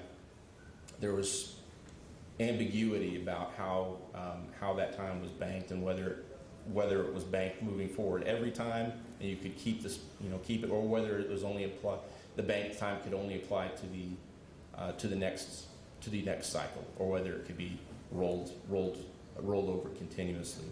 I thought about talking about that case, but it is a nightmare of lawyery stuff, and I'm happy to talk about that with anyone that wants to afterward, though. We've got two cases that are pretty similar to that Chalker case, that contract formation case, Capano Energy and this Energy Transfer Partners case. Capano is very similar. It's a question about whether some email exchanges was enough to form an agreement for the sale of property, and it went the same way. Luckily, there was no it went the same way for slightly different reasons. The emails didn't quite refer to each other enough to come up with the essential terms. Energy Transfer Partners was a partnership formation question rather than a contract formation question, but many of the same principles apply. Have to do with intent and a lot of disclaimer in the documents that were being exchanged. And the court again said, we're going to rely on those disclaimers that you put in your contracts that you both agreed to. The Great Western Drilling case had to do with a participation offer. The operator made an offer to the non-operator to participate in some wells, and said that once we'll participate and then we'll deal with the JOA afterward. We'll agree upon we'll enter a JOA on mutual agreeable terms. A dispute arose, and the operator said, well, his participation election doesn't count because we never entered that JOA. Well, I mean, it says you're planning to enter a JOA, but that's what's called an agreement to agree, which is not an agreement at all. It's something that you state that you intend to do, but it's not part of the contract that's on the paper in front of us, right? Wheeler versus San Miguel. This is one that my shop litigated, and it was a fun one. This had to do with we represented the San Miguel Electric Co-op, which is a near-surface lignite mining electric cooperative. It's been there since 1940. Large pipeline company came in, took an easement from the landowner, and promptly laid a near $1 billion pipeline across the lignite lease, which of course is not great because in order to mine this lignite, you have to literally remove about 300 feet of earth surface. It's a strip mining operation, so those two uses were completely incompatible. This really boiled down to a first-in-time, first-in-right holding, and it's on appeal at the moment, but we're hoping that one sticks. HSC pipeline case it's another case where a private pipeline operator was denied common carrier status because there's no public use element. It was just using it for itself, for its own production, to get it to market. The court said, you haven't demonstrated that this is for public use. It looks like it's just you using it. This JTEX case is another good one. This is they litigated the exercise of a collateral assignment in a deed of trust, an assignment of production. Right? There's in security instruments you often see that the debtor assigns that basically assigns their runs in producing wells to the lender, and the lender can then, at its option, tell the purchaser of production, that's my money now, because this guy this guy's defaulting on his loan payments, so you can just direct that revenue to us, the bank, whoever it was that owns that debt. You don't see it a lot because it's pretty aggressive. But something to remember is that operators under JOAs generally also have that power of recoupment for non-ops that are in default on their jibs, and there can be you can do essentially the same things. It's often a remedy that I think is overlooked and should probably be considered more in those situations. This WTX case, it's a situation where there was a reservation of the royalty estate, and there was a confusion about whether that was a fraction of royalty or the entire royalty. Court came down on to say that the way this is phrased is the royalty has been completely reserved. In other words, it completely severed the royalty from the other attributes of the mineral estate, your bonus, your rental, and so forth. So that's an interesting one to read about, because sort of an unusual situation when the executive is completely severed from the royalty. Devon versus Shepherd and Bluestone are post-production cost cases. We've been getting a lot more of those these days, which is good because, for my money, it's one of the more frustrating and confusing areas of Texas oil and gas law. So it's good to have more reference points on that. Shepherd has to do with it's another one of those cases where they're arguing about where the valuation point is. And the court said, well, in this case, we think it's a wellhead valuation. Therefore, it bears post-production costs. In its nature, by its very nature, it bears post-production costs because that's where it's valued. And therefore, the language that says it doesn't bear post-production costs is surplusage, like we hear about in the Heritage case. Bluestone is a little more interesting. This had to do with the language in the actual commodity sale agreement, right? You got a natural gas sales agreement that says that the operator is selling natural gas based on a price index, some kind of spot price index, net of some percentage, right? Percentage based on location, quality of the production, a variety of things that the midstream company looked at and said, here's the price we're going to give you as a deduction from the monthly spot price. Didn't say what those deductions were for, right, in that contract. Didn't say this is for transportation, this is for dehydration, this is for this and that, right? Just said, here's the price we're giving you, and it's based on a percentage of the spot price. Well, the lease in this case said it properly prohibited post-production cost deductions, right? But we've got no evidence that the deductions in that in the gas sales contract were for post-production costs.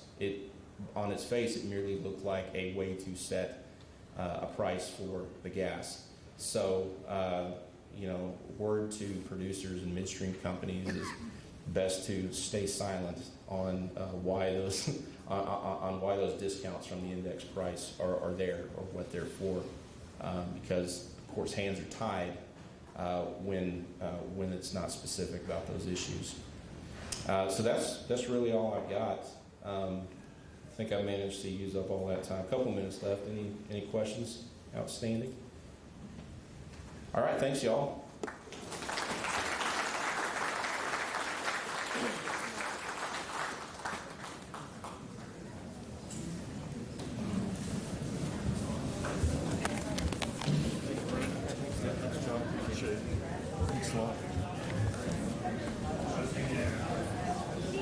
Next up is Travis and Jessica Crawford with Jones, Gill, Porter, Crawford, and Crawford of Houston, Texas. Considerations for the acquisition process.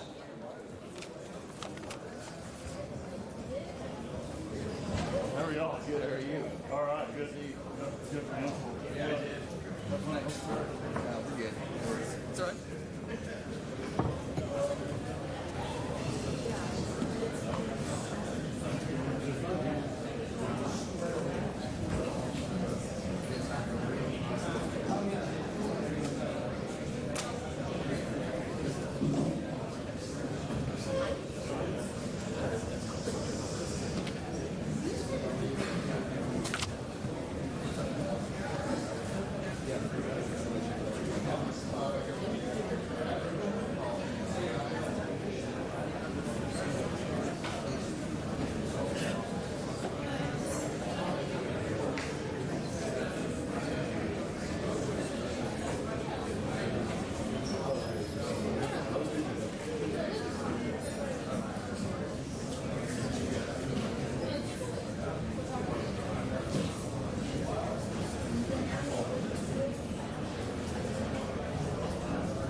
John Lodge. Hey, good to see you. I was actually just about to send you an email. Welcome back to London. Thank you. Good to see you. Good to see you as well. You guys have great.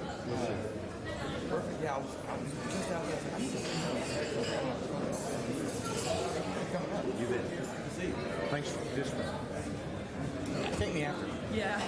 Hello. Hold up. This is my mic that's going to the live feed. You don't have to do anything with it. Okay. Just if you're in front of it. And then, of course, the big one is for the house. Gotcha. Okay, thank you. You want to get started? We can wait a minute.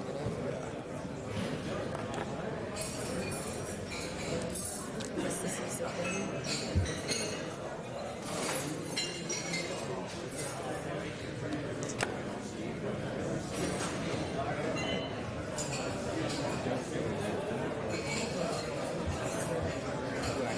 Change the slide. How did we do this last time? I don't think We did that. I stood in the way, I guess. or was it further over or something? Where's Tim? My dad, she was about to take the tape off there. My dad, that's always live. So if you need to talk about yourself, don't do the politician. Yeah, hot mic. How many times do those people, they don't seem to get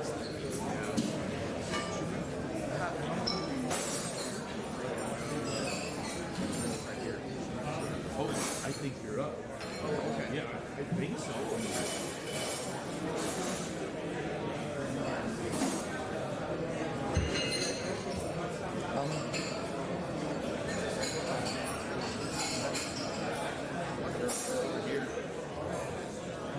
You understand that?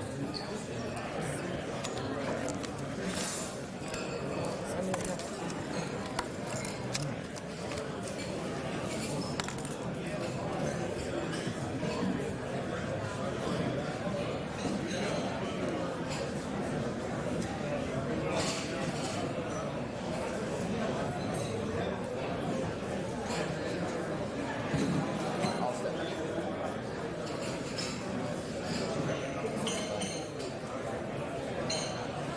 Y'all can start if you want. If Okay. People just start. Should have just said like, hey, 5 minutes, blah blah blah. You want to do that? Sure. That way Hey everybody, so we'll start taking our seats. We're going to start the next class. So wrap this up and give you a couple minutes.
started. I know everybody's eating a drink, stretching their legs, but I'm going to knock this out before we have lunch. So, all right.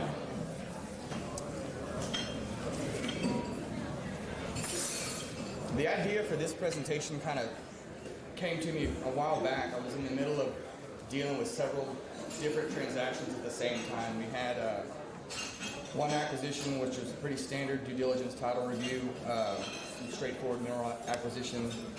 Another was acquiring multiple leaseholds over various tracts, covering a large area.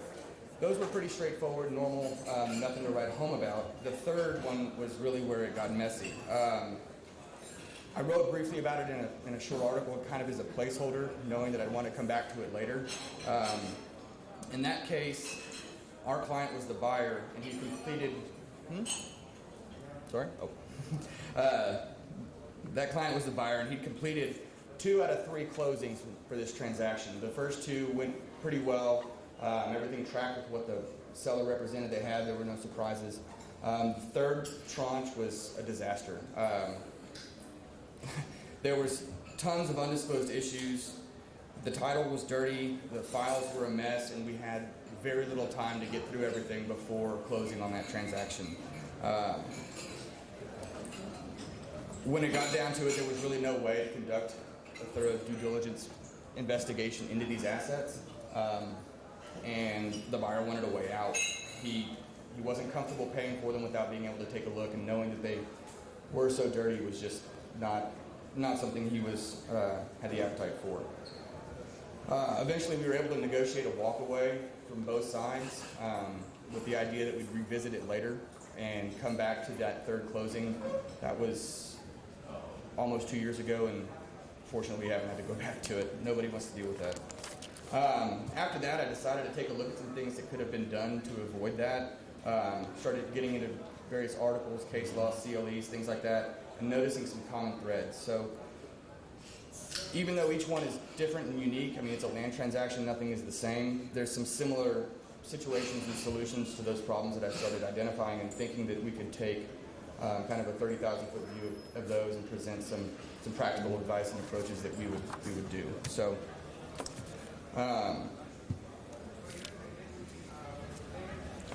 It's a process, right? From the buyer's side at least, they follow a similar path. You identify your target, you reach out to the parties, you start negotiating terms, and in that process there's some shared things that you're going to go through. You might enter into a letter of intent, may or may not. After that, you start negotiating your PSA, which is going to get you to the due diligence process. You're going to start investigating title, coming up with adjustments to values, things like that, and then finally, hopefully closing or otherwise terminating your contract. That's a standard process. You can also have something like a sign and close where due diligence and negotiation goes on at the same time, but really we're focusing on kind of the traditional approach, kind of what we've outlined here. All right. Let's start with the letter of intent. What is it? What does it do? They go by different names, obviously. Letter of intent, a letter agreement, memorandum of understanding. Call it what you want. They all tend to try to do the same thing. But we need to be careful here. What are you trying to do with it? Are you committing to the deal itself? Or are you committing to the idea that you're going to agree at some future point down the road? One court described this as the necessity of it is when a deal is necessarily preceded by costly groundwork, an LOI may benefit both the seller and the purchaser. Much work remains to be done. Indeed, virtually all the details still remain open, but the buyer secures the seller's undivided attention as long as progress continues, ironing out the points of the transaction. Really, you're laying the groundwork. You're getting ready to go forward. Be careful what binds you and what you're bound to. You don't want to enter into an agreement when you're not ready yet. So choose your words carefully, and know that what you have there is going to instruct what happens later on down the road. And are they always necessary? If you find that you're starting to hash out every detail of the transaction in your letter of intent, well then maybe just scrap the letter and move straight to the PSA. Don't waste the time with that and get to the definitive document that is going to actually govern your transaction.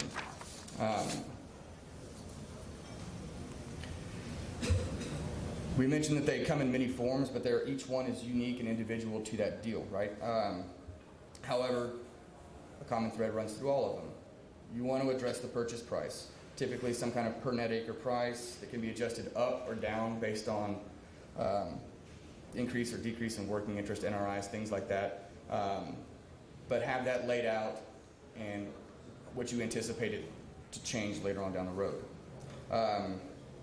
A description of the assets. Now, I have a general description because you may not know exactly what they're going to entail until you complete the investigation and your due diligence, but be as specific as you can now so that when you get to them later, there's less modification, less revision, and less room for error if you decide to just take the assets described in your LOI or PSA and transfer that into your conveyance documents.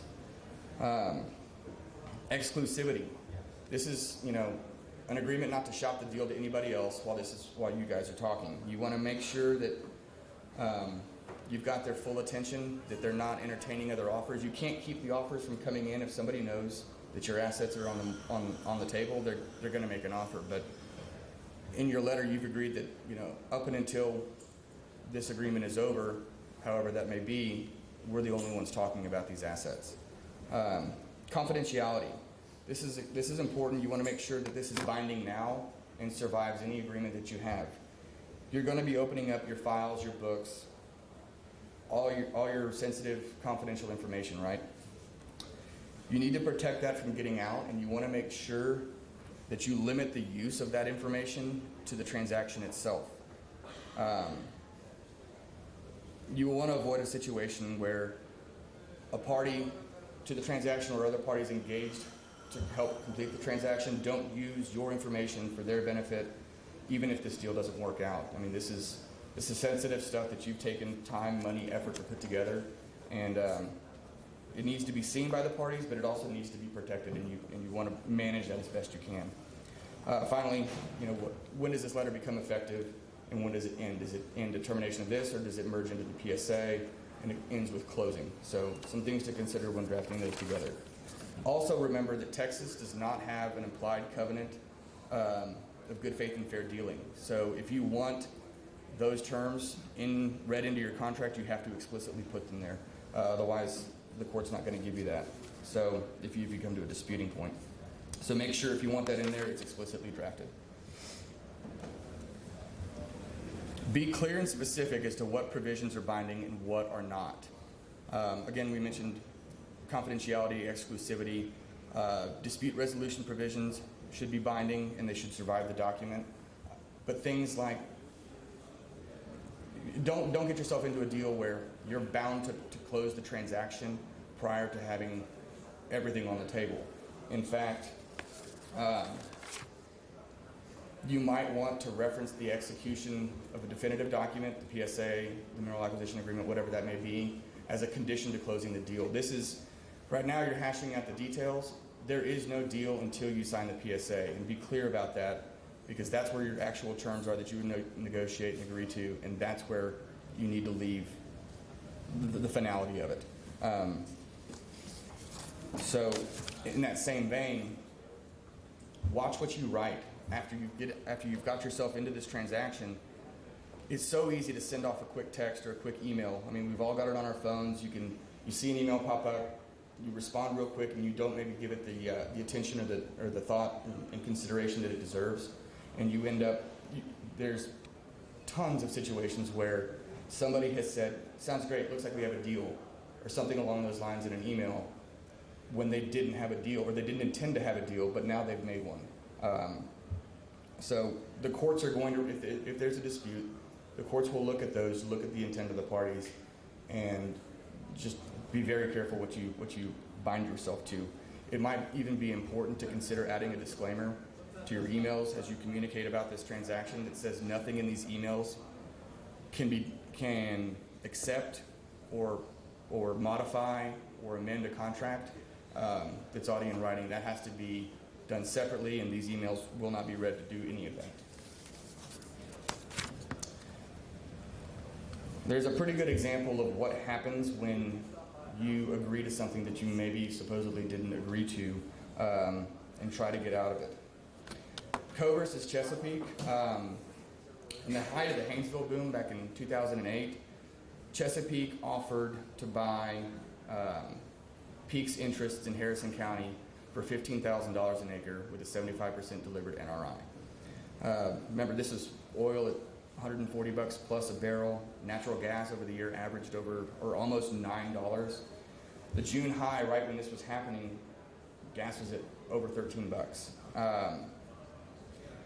So they started the conversation, and Chesapeake sent an email to Peak that stated this: Chesapeake hereby submits a cash offer of $81 million in change to Peak Energy effective July 2nd for all sellers' right, title, and interest in Harrison County.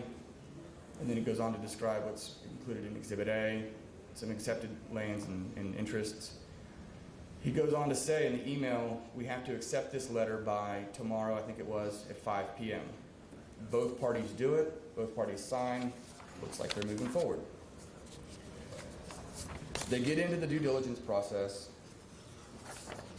spend several months going at it, send emails back and forth, and then come October, Chesapeake tells Peak that they're no longer going to move forward with the transaction. They're not going to buy the assets, and it's because of timing issues. Some of the properties are too edgy.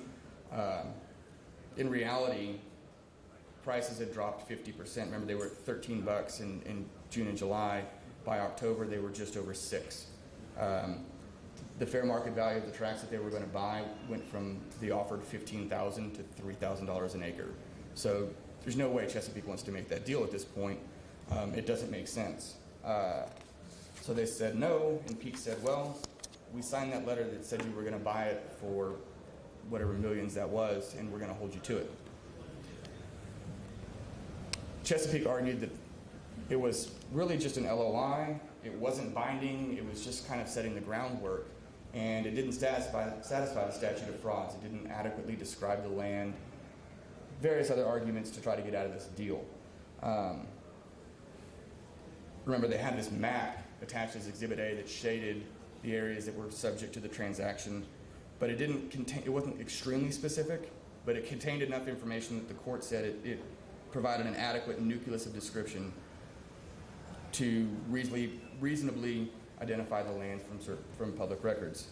So the district court and the fifth court came down for Peak. They said the letter of intent on its face said that this was valid and binding.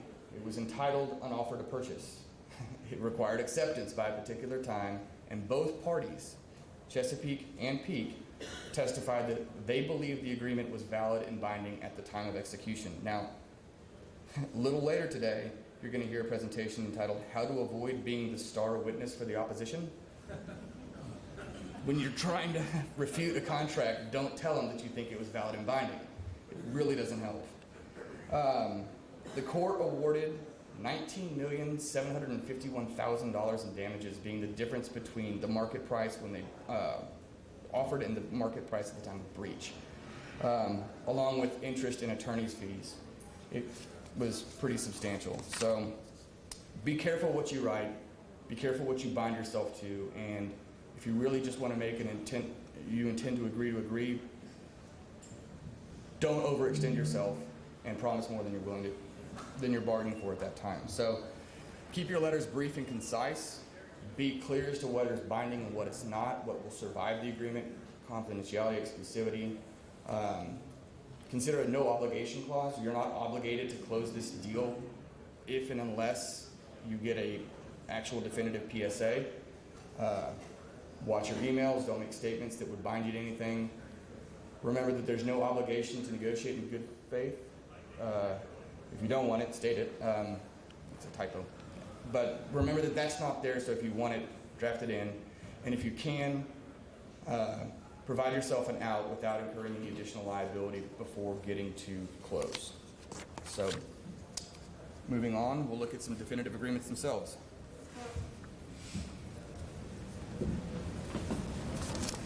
There are several forms of definitive agreements. We have purchase and sale agreements, mineral acquisition agreements, lease agreements, asset purchase agreements. They're all vehicles for purchasing mineral and royalty assets, leasehold assets, or both. In this presentation, we'll just simply refer to them as purchase and sale agreements or PSAs. All purchase and sale agreements contain several standard clauses and provisions. For instance, a buyer and seller gives representations and warranties. This includes the statement of certain facts, such as that they have legal capacity to execute the documents, that the buyer and seller are in good standing, and that they have approval to complete the transaction. In this climate, it's probably very important to get the seller to represent that there are no bankruptcy proceedings actually ongoing or being contemplated. Covenants are an agreement to do something or not to do something after closing. This often covers the delivery of records and keeping data confidential. Fees, taxes, and other financial matters are also covered in this section. Conditions are a provision upon which the closing is contingent upon. So an example is that all obligations and covenants contained in the PSA have been met, that the purchase price has been delivered, or that the executed closing documents have been delivered. PSAs typically contain very lengthy indemnity provisions. These provisions have to satisfy two fair notice requirements. First, if you're going to, there's going to be an agreement to be indemnified from your own actions, it must be clearly expressed within the four corners of the document. Second, the agreement must be conspicuous. Now, the indemnities are not typically the same terms for each party.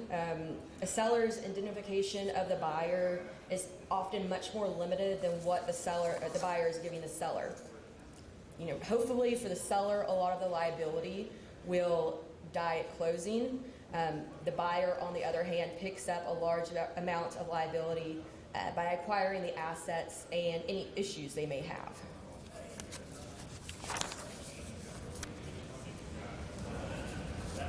Other standard clauses and provisions that are included in the PSA are liability allocation provisions to clearly reflect the liability so there's no surprises post-closing. It's also very important to choose your form of dispute resolution prior to a dispute arising. There's often provisions for binding arbitration, or even where both parties select an independent expert for title defect matters or environmental matters, and that person serves as a sole arbitrator on the issue.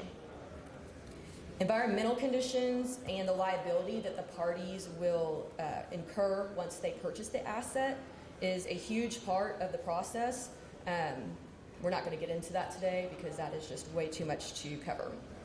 And we also usually get standard statements about the buyer's authority, that they can enter the PSA, sell the assets, and that they can operate the assets. The seller will also assure the buyer that any required consents and waivers of pref rights are in alignment with the provision in the agreement. And lastly, we include a warranty of title or a disclaimer of title, depending on what route you want to go.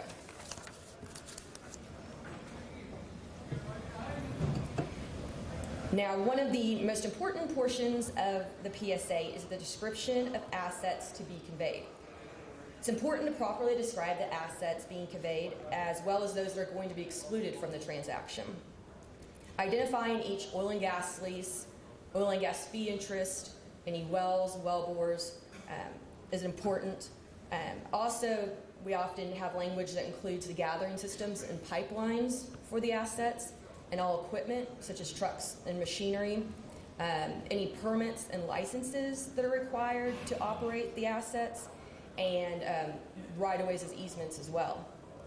Finally, you really want to make sure you have a handle on all the contracts that the assets are subject to, so you can be aware of those, such as production and transmission contracts, gathering and marketing contracts.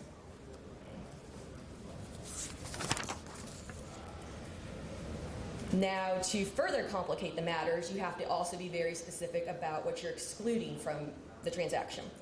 If you're going to reserve certain depths within a tract or a unit, you need to spell that out very carefully. Often existing wells or well bores may be excluded as well. Sellers often reserve overrides in the leasehold interest, or they may even reserve a royalty interest if they're conveying fee minerals. And also, big point to make is if you do not intend to convey any fee minerals, you need to explicitly state that in there. Other items that aren't typically included are corporate books, software, and IP.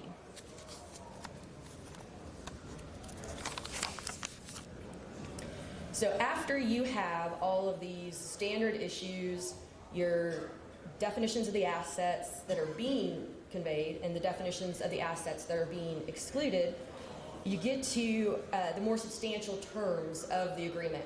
This is when you talk about the purchase price, which is singly the most important part of the agreement. Any deposited or escrow amounts need to be listed in here as well. Adjustments to the purchase price for revenues or costs post-effective date but pre-closing date need to be laid out. And then the method by which any uncurable title defects, how it will be reducted from the closing costs or the manner in which you're going to handle that needs to be included here as well. Now, choosing an effective date may seem to be a simple matter. You just pick, say, July 1st, January 1st. But we all know that with the pricing of commodities, a week earlier or later, a month earlier or later can really make a difference in a purchase price. So just look at trends while you're deciding this. Lease maintenance obligations are important to discuss because you want to prevent the failure of production or loss of leases during this period. So it's important to make sure that rental payments are being made, shut-in payments, any extensions, just to maintain the leases. Post-effective date responsibilities need to be laid out so each party knows what's going to happen post-closing. And then you have the closing documents that'll be listed and just briefly touched upon.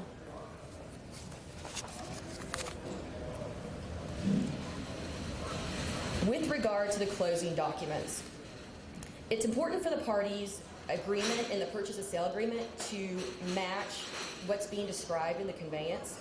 If it doesn't match, you may end up with a situation where you're dealing with a doctrine of merger.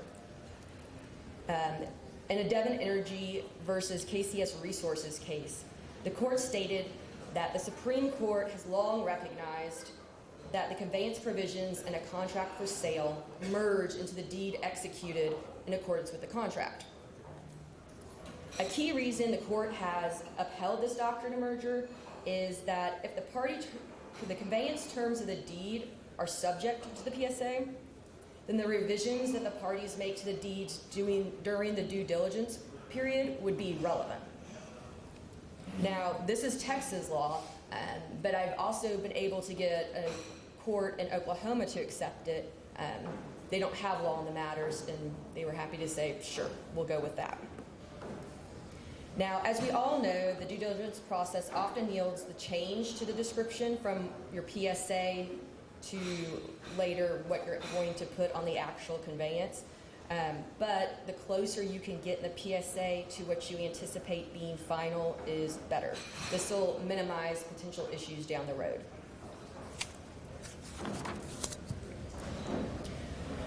Another approach that is often used but should be avoided is any global or general granting language. Often, rather than listing each specific well bore, or lease, parties like to say, all property located in Reeves County, Texas. Well, if you include that in your document, you better be sure that that's okay with you because a court will hold that to you. If you didn't include to, say, convey a mineral asset or that particular lease or well, a court will uphold the all property located in that county. Now, while general granting language is acceptable, courts have held that the writing must furnish within itself or by reference to another existing document the means by which the land can be located and identified with reasonable certainty. So lately, we've been seeing a string of cases about this reasonable certainty and what was actually being conveyed. There's been some problems when the counties have been foreclosing on mineral interests where the taxes have not been paid, and then they rush to put together this deed that doesn't really describe the minerals being conveyed very well, and we've seen a lot of litigation come out of it. Lastly, catch-all language. It's commonly coupled with the global language. It's been addressed by the Supreme Court. In 2 cases, the court acknowledged that the general grant language and the catch-all language can be enforceable and create a valid conveyance, but they say to use caution to prevent creating ambiguity and potential disputes.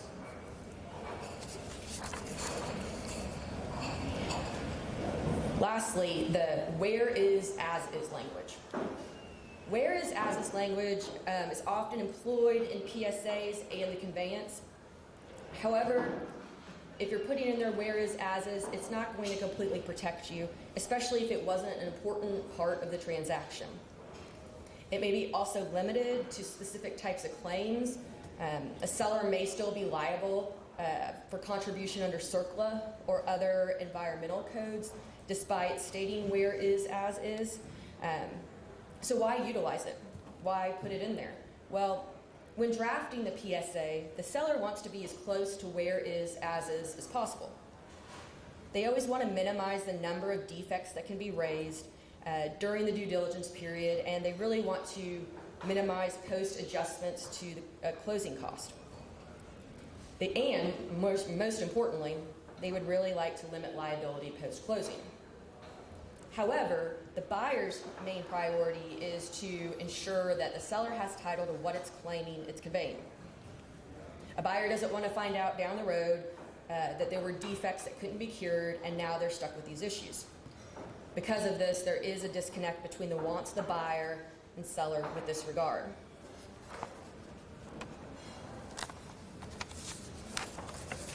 Now, Travis is going to talk about the due diligence process.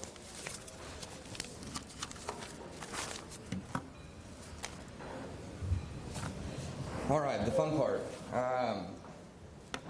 Oftentimes, this kind of begins informally prior to getting into and moving towards the transaction. You start identifying a target area that you want to make an acquisition in. You start looking into ownership, reaching out to the parties, and obtaining a list of assets with legal descriptions that are enough to get you going to start the ball rolling.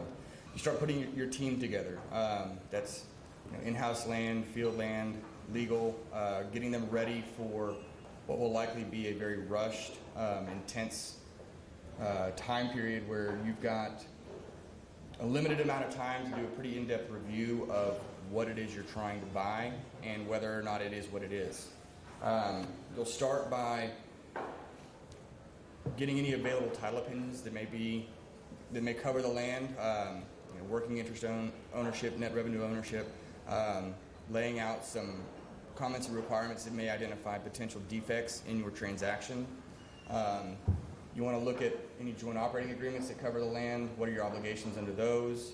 Division orders and paydex, which may kind of give you a backstop when you're running your numbers. What does it look like now, and what am I getting? What is it supposed to be? And then, of course, any associated material contracts that are going to survive post-closing if you do consummate the transaction that you're going to be bound to and your assets are subject to. One commentator I was reading about said that the land due diligence process is probably the most broad and most time-consuming portion of the process. Of course, you've got engineering, all that other stuff, but land and legal is a good chunk of this process. So you're going to want to take time to value the assets, kind of maybe rank them, find your most valuable ones, and move down from there. An old adage says that 80% of the value is typically held in 20% of the assets. So find that 20%, dedicate your resources to that first, and then start moving down as you tick away towards the lower value assets. Also, something to consider is when do you actually need, if you're going to the title opinion process, when do you need a title opinion? What's your threshold? You don't do anything over, any transaction less than $1 million just gets, updated title, maybe a mineral ownership report, and a review of what was existing at the time. If it's over that, if it's over 2, 3, whatever it happens to be, is that when you move into a more complete legal review? If that's the case, make sure you've got the right people on your team to facilitate that and let them know that this is going to be coming down the pipe, be prepared, and we want to hit the ground running because time is short. You're going to want to limit those opinions, of course, to just the assets that are being acquired and the interests. You don't necessarily care about the other working interest owners at the time. You just want to make sure that the person you're buying from has what they say they have, and it's not encumbered or otherwise devalued by something that's not reflected in the prior opinions. What are you going to look at as you put this team together? What materials are you going to examine in order to determine this value? Of course, you're going to run your opinions forward. What are the title records? What do the county records look like from the date of the last opinion, the closing date? Based on the definitions in the PSA, you can kind of limit what you have to look at. You've got permitted encumbrances, defined defects, things like that, so you can maybe avoid spending time on things that wouldn't matter anyways, but and allow you to focus on the important parts. Jess mentioned earlier, lease maintenance requirements. You're going to need to check well records. Have these wells been producing continuously and paying quantities to keep these leases perpetuated past their primary terms? What kind of a review is that going to take? You've got years of production.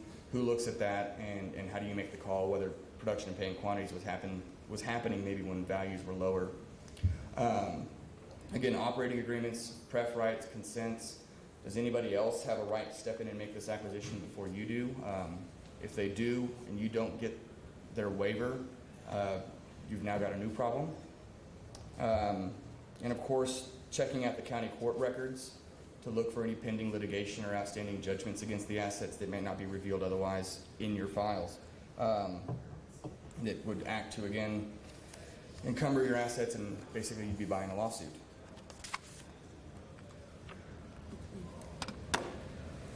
Some of the defined terms in the PSA that kind of govern this due diligence process, permitted encumbrances. Those are going to be things that are laid out on the table that the parties say, look, this is what affects the land. This is what's okay. It is what it is.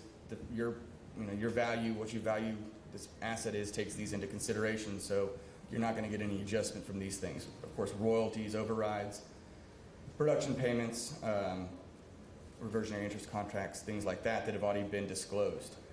Defects, on the other hand, are going to be adjustments to your value, and you're going to want to define what those are, when you get to assert them, how you get to assert them, and how that process looks as well.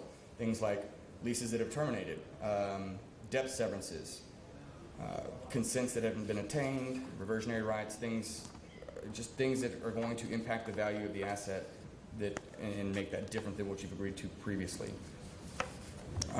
One final thought here is that what kind of title standard are you looking to get to? Of course, marketable title is the gold standard. That's title that's free and clear of any defects, requirements, comments, whatever. Anybody that's done any work out here knows that you're never going to get that on a tract. So let's go with good and defensible. We have a solid claim to our right, and if anybody else brings a claim against it, we've got a defensible position and we can move forward with that.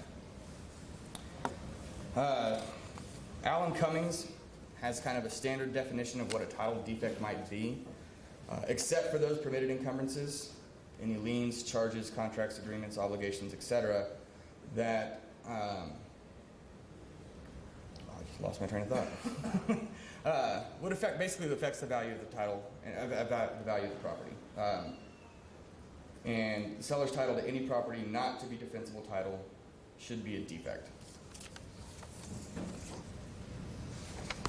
Now, as you go through the process, remember that communication is key. You've got a lot of team members working on this. You've got people in different parts of the transaction. They're in different areas, and they're all working towards the same goal, but we need to stay on the same page. For example, as you're going through your title review, if you see anything that pops up as a defect, notify whoever you're supposed to notify as soon as you find that. You need to get that defect notice put in. You need to make the other parties aware and get the ball rolling on either curing, waiving, or disputing that defect as fast as you can, because you're going to have deadlines, you're going to have time crunches, and you want to get those out in the open on the table before you can't. So don't wait till you complete a tract before submitting all your defects or something like that. If it pops up, make notice of it. You might find cure to it later on, but that's okay. You've made your claim, you've made notice, and everybody's got it on the table. The PSA, you want to define the method and the timing. Hopefully your defect notices aren't something that are so burdensome that actually providing, complying with the required notice agreement is kind of a put off to even try to assert this defect, where you don't have the time, the effort, and you have to focus on other things. Make it simple and streamlined so that your notices can get out and we can begin the discussion about whether or not they're valid. Take into consideration your deadline for defect claims. Set it far enough ahead of closing that you can discuss them, maybe resolve them, or otherwise agree to deal with them maybe after closing if that has to happen. But keep that in mind as you assign things out and move towards streamlining and make that process efficient. Let's see. How are you going to cure these? Well, what are the remedies for defect claims? Make sure you provide for those in the PSA. And then, of course, deadlines for attempts to cure, hopefully before closing. But if it closes and you have time to cure afterwards, make sure that's addressed in your PSA as well. All right. The process of asserting and valuing your defects, the PSA should contain some kind of a formula for how this is going to work. For example, if a title defect results from an NRI shortage and there's a corresponding decrease in the working interest, the title defect value is usually calculated by multiplying the allocated value of the affected property by the percentage reduction. If it results from a lien or liquidated damages amount, we'll then take the actual amount necessary to satisfy that lien or that liquidated amount and deduct it from the value of that asset.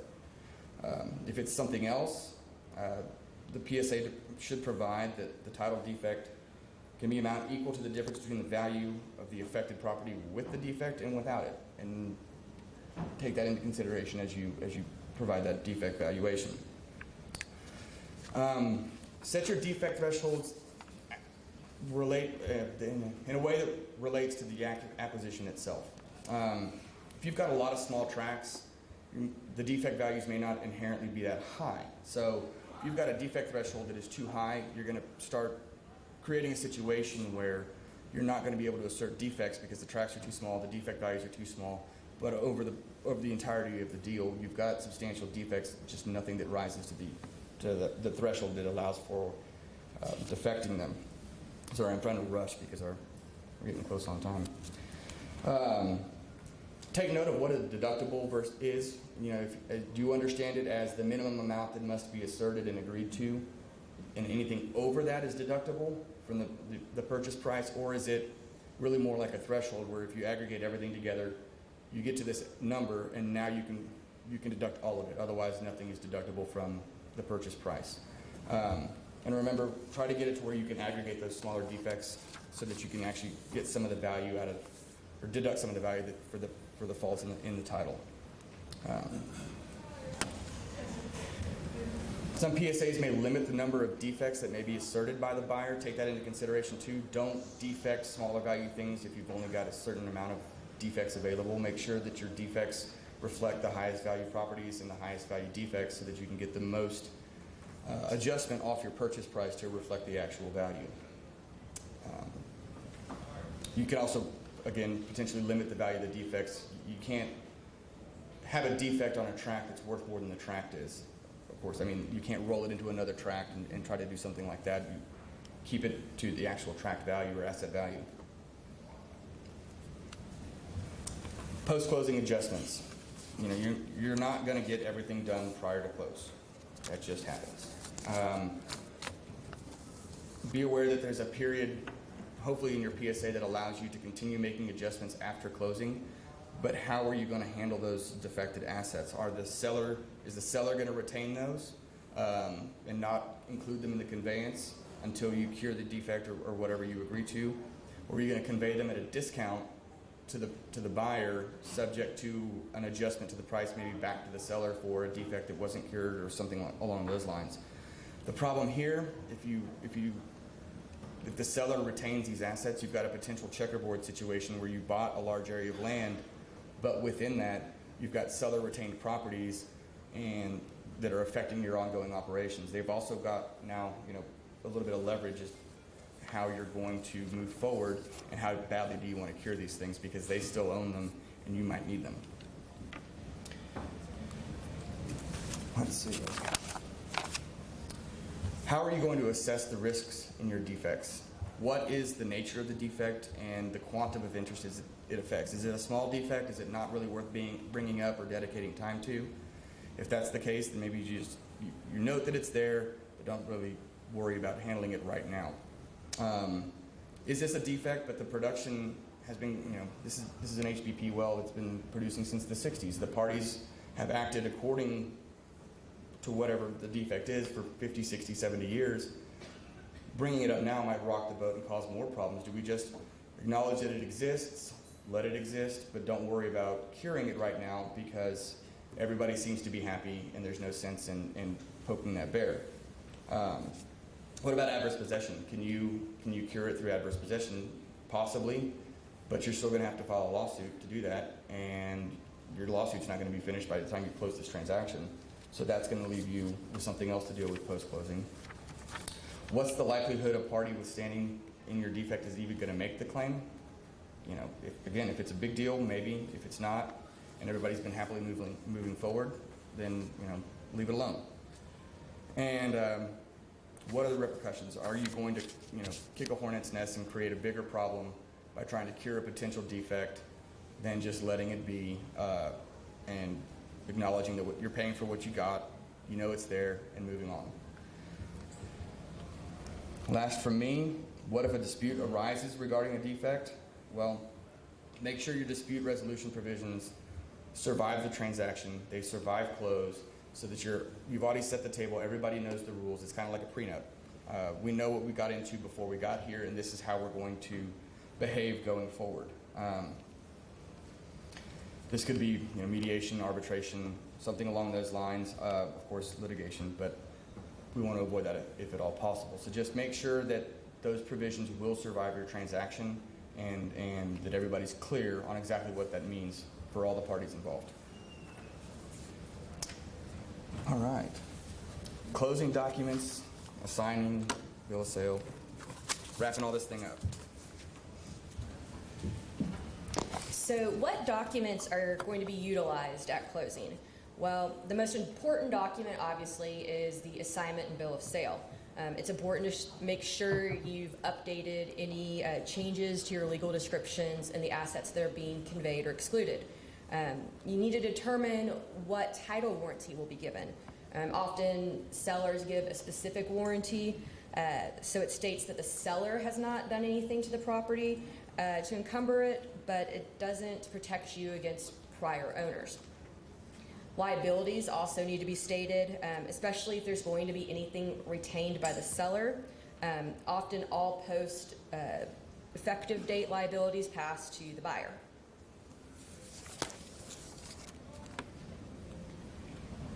Additional closing documents that aren't often talked about include some letters prepared by the seller in lieu of transfer or division orders, directing all the payments from production from the assets post-effective date be sent to the buyer. The seller also will provide a transition service agreement if they've come to an agreement about the associated fees.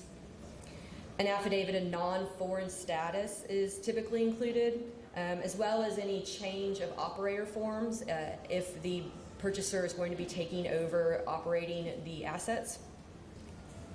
If any funds are being held in escrow. It's important to send joint instructions to the escrow agent to tell them when and how to release the funds. Lastly, any terminations or releases of any deeds of trust need to be brought to closing. There are several post-closing obligations. We'll just kind of go through them quickly. The allocation of expenses and revenues. So when you're looking at anything post-effective date but pre-closing date, how is that going to be allocated? All costs and expenses from the ownership and operation of these assets in that period, drilling costs, lease maintenance, overhead charges under joint operating agreements have to be accounted for. The PSA may also provide for a final accounting statement to be agreed to by the buyer and seller to be completed sometimes as long as 120 days after closing. We also have some other provisions such as further assurances. This is that the parties will execute and deliver any necessary documents to effectuate the transfer of the assets. Further cooperation. This includes that the seller will make the records available post-closing within a certain number of days. Also, there's a non-compete included in the post-closing obligations. It needs to be limited with respect to time, geographical area, and the scope of the activity, but it is very important if you are the seller to be familiar with this clause and determine who in your entity this may affect.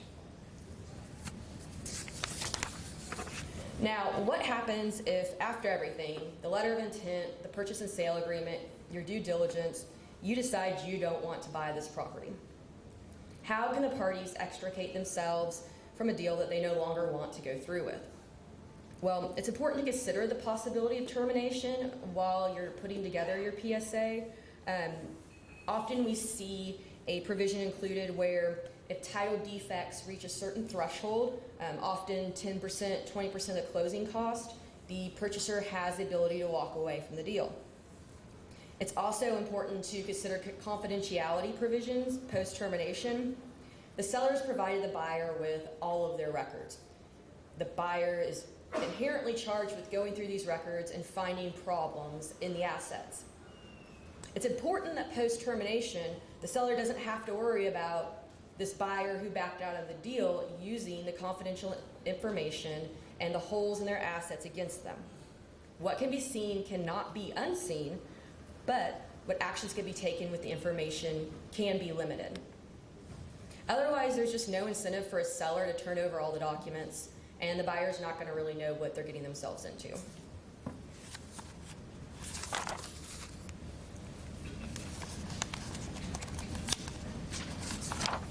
So what are the effects of termination? Do you provide for that in your PSA? Do you lay out so if the buyer is terminating the acquisition, this may mean the seller may retain anything that was deposited in escrow. If the if the buyer were to terminate the acquisition, this may mean that the seller will retain it. If the seller terminates the agreement, it may be that the buyer has actual damages against them.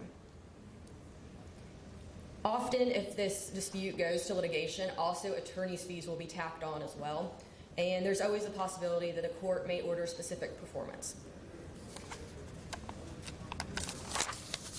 Okay.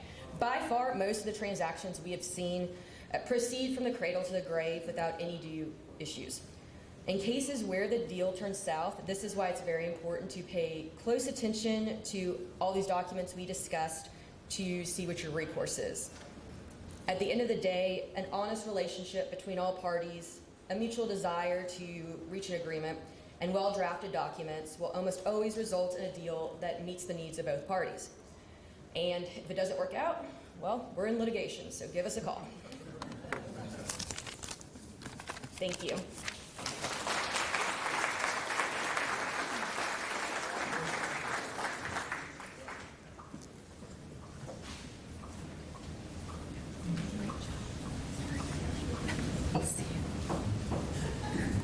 All right, thank you guys.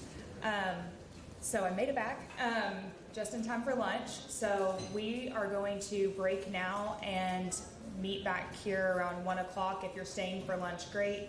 If not, we'll pick back up around 1 o'clock. So, thank you.